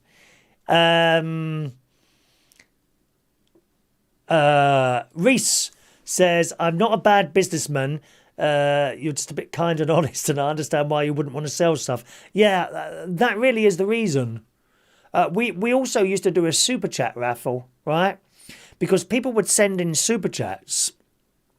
And again, I would feel guilty the fact that someone like Stephen tonight, didn't he send, was it Stephen? Stephen tonight has sent me 79 pence. Okay. Now I feel a little bit guilty about that tip. And I set up this super chat raffle so that anyone who sent me a super chat would then go in another raffle for the super chat raffle prize. And as more tips people said, I made I was able to, I then used the super chat money to buy prizes. But then it got to the point where the super chat money didn't cover the prize, and I thought, oh, what am I going to do now? So I'm a bit like that. I have great difficulty receiving from people. Really, people do things for me, and it doesn't necessarily have to be a money thing, but people do things for me. I have great difficulty receiving their kind thing. I've got better at it, but I always had great difficulty. What I'm just doing this here. Why are you giving me something? Thank you very much, but it's not necessary. With the Americans, funnily enough, our American friends, when you get one of those turn up at a karaoke, they often want to give you some money, like a pound or two, or maybe a fiver, even a fiver. Even a fiver. I've had a fiver given to me. And then you're like, oh, no, I don't take tips. Well, that's quite offensive to Americans because they live to do that. They, whenever they do something for you or you do something for them, they want to give you a tip. Might only be 50 pence. That's okay. But you should really accept it because it's them, not you. Think of them and not you, And I always had trouble accepting things like that. But, it's just the way I am. Right, where did we get to on these raffle tickets now? Mike in Brighton, thank you for a most wonderful show tonight. Thank you very much. Next on your list could be a birdie bath. I had a bird bath. My mate bought me a bird bath. Beautiful thing it was. Glass. It was like a glass material. And it was out in the garden for ages. They never used it. No bird ever went near my bird bath. And then last year, we had a very hard frost. And the water in this bird bath used to freeze. And it seemed to be all right. And then one morning I got up and it was a really cold day. It was ice out there, The bird bath was on the floor in pieces and a large lump of ice. Oddly enough, the same shape as the bird bath, so that was the end of that. But they never used my bird bath for a strange reason. Rachel says, no need to feel guilty, Chris. Don't mind paying when it's from a famous person. Well, I hope you find one then, Rachel. A famous person. Thank you to Carl Sprinter Van, who says, thanks for the show tonight, Chris. That's okay, Carl. That's okay there. I think we've done all the raffle tickets, haven't we? That's all the raffle tickets. George Bond said, what about a piece of fence post for the base for your bird feeder? For the bird feeder. No, you'd want to put... You're talking about the pole thing, aren't you? No, I think you'd want to push that into the earth. I see what you mean in case there's cables. Yeah, well, I don't think it has to go very far in. I suppose if it was a bloke, someone like... if it was my nephew or someone like that, he'd be digging a hole, putting a pole, the pole in, and then filling it with concrete and doing it all like that. I'm more likely to just get the post and just push it into the ground and hopefully it'll stay up straight. I mean, gaffer tape. There must be... Can I gaffer tape it in place somehow? It's a bit like these people. I think I've done all the raffle. I haven't missed anyone out with the raffle tickets. If I have, say now, quickly, before I go. Yeah, I tend to just... Well, I'll do some sort of DIY job and it's a bit like, oh, well, that'll do. You know, if something needs 4 screws, I need 2, that'll be fine. I'm a bit like that with DIY. I can't be asked. I don't enjoy it. I don't enjoy banging nails and putting shelves up. I hate it. And painting, oh, God, I hate that so much. How boring is that? There you are with your roller up and down this bleeding wall and on the ceiling. Sod that, I can't bear it. Can't bear it. All right, let me just have one final look down my little bits and pieces. I told you about the karaoke. We've got 2 nights of karaoke starting this week. We're going to be doing Fridays and Saturday nights, 7:30 to 11 o'clock at Central Station. Free entry, and it's at the upstairs bar as well. All right, that's from this Friday night. Okay, from this Friday night is the karaoke there. I did have some more stories on there. I can see them in front of me. I think we'll save some of those for Thursday night's show. All righty. Okay, gang. Thanks so much for joining us on the show tonight. It's been an absolute pleasure. As always, thank you for your wonderful calls. Thank you, Stephen, for the tip tonight. Thank you to those of you that have liked the show by pushing up the little thumbs up button underneath there. And I'll be back with you tomorrow morning on the radio at reachonair.com. I do hope you can join me. It's a great show. I so enjoy doing that in the morning. And of course, if you can't listen in the morning, you can always listen on the replay. All right, there's a replay function at Reach On Air and also via our YouTube channel. I don't like to advertise that too much because that was kind of only set up for one person, and I know some of you are on there, but that's okay. If you ever can't be there in the morning and listen to the replay, just go to reachonair.com. Along the top, you'll see a little menu there. You can just click on the schedule or hover over schedule, and below that will come replay. Click on replay. You'll then see a page full of dates. And you can go forward or backward depending on what date you want and listen to the show there. All right, it's very easy. And as I say, if you're with us tomorrow morning live, you will be able to get a raffle ticket. All you've got to do is wait for when I say ask for your raffle tickets now. Thank you for staying with me all night long. What a long show, 3¼ hours, gosh. That's long. I'm quite peckish now. I think a banana roll for dinner. Banana rolls. Have a lovely evening. Good night now.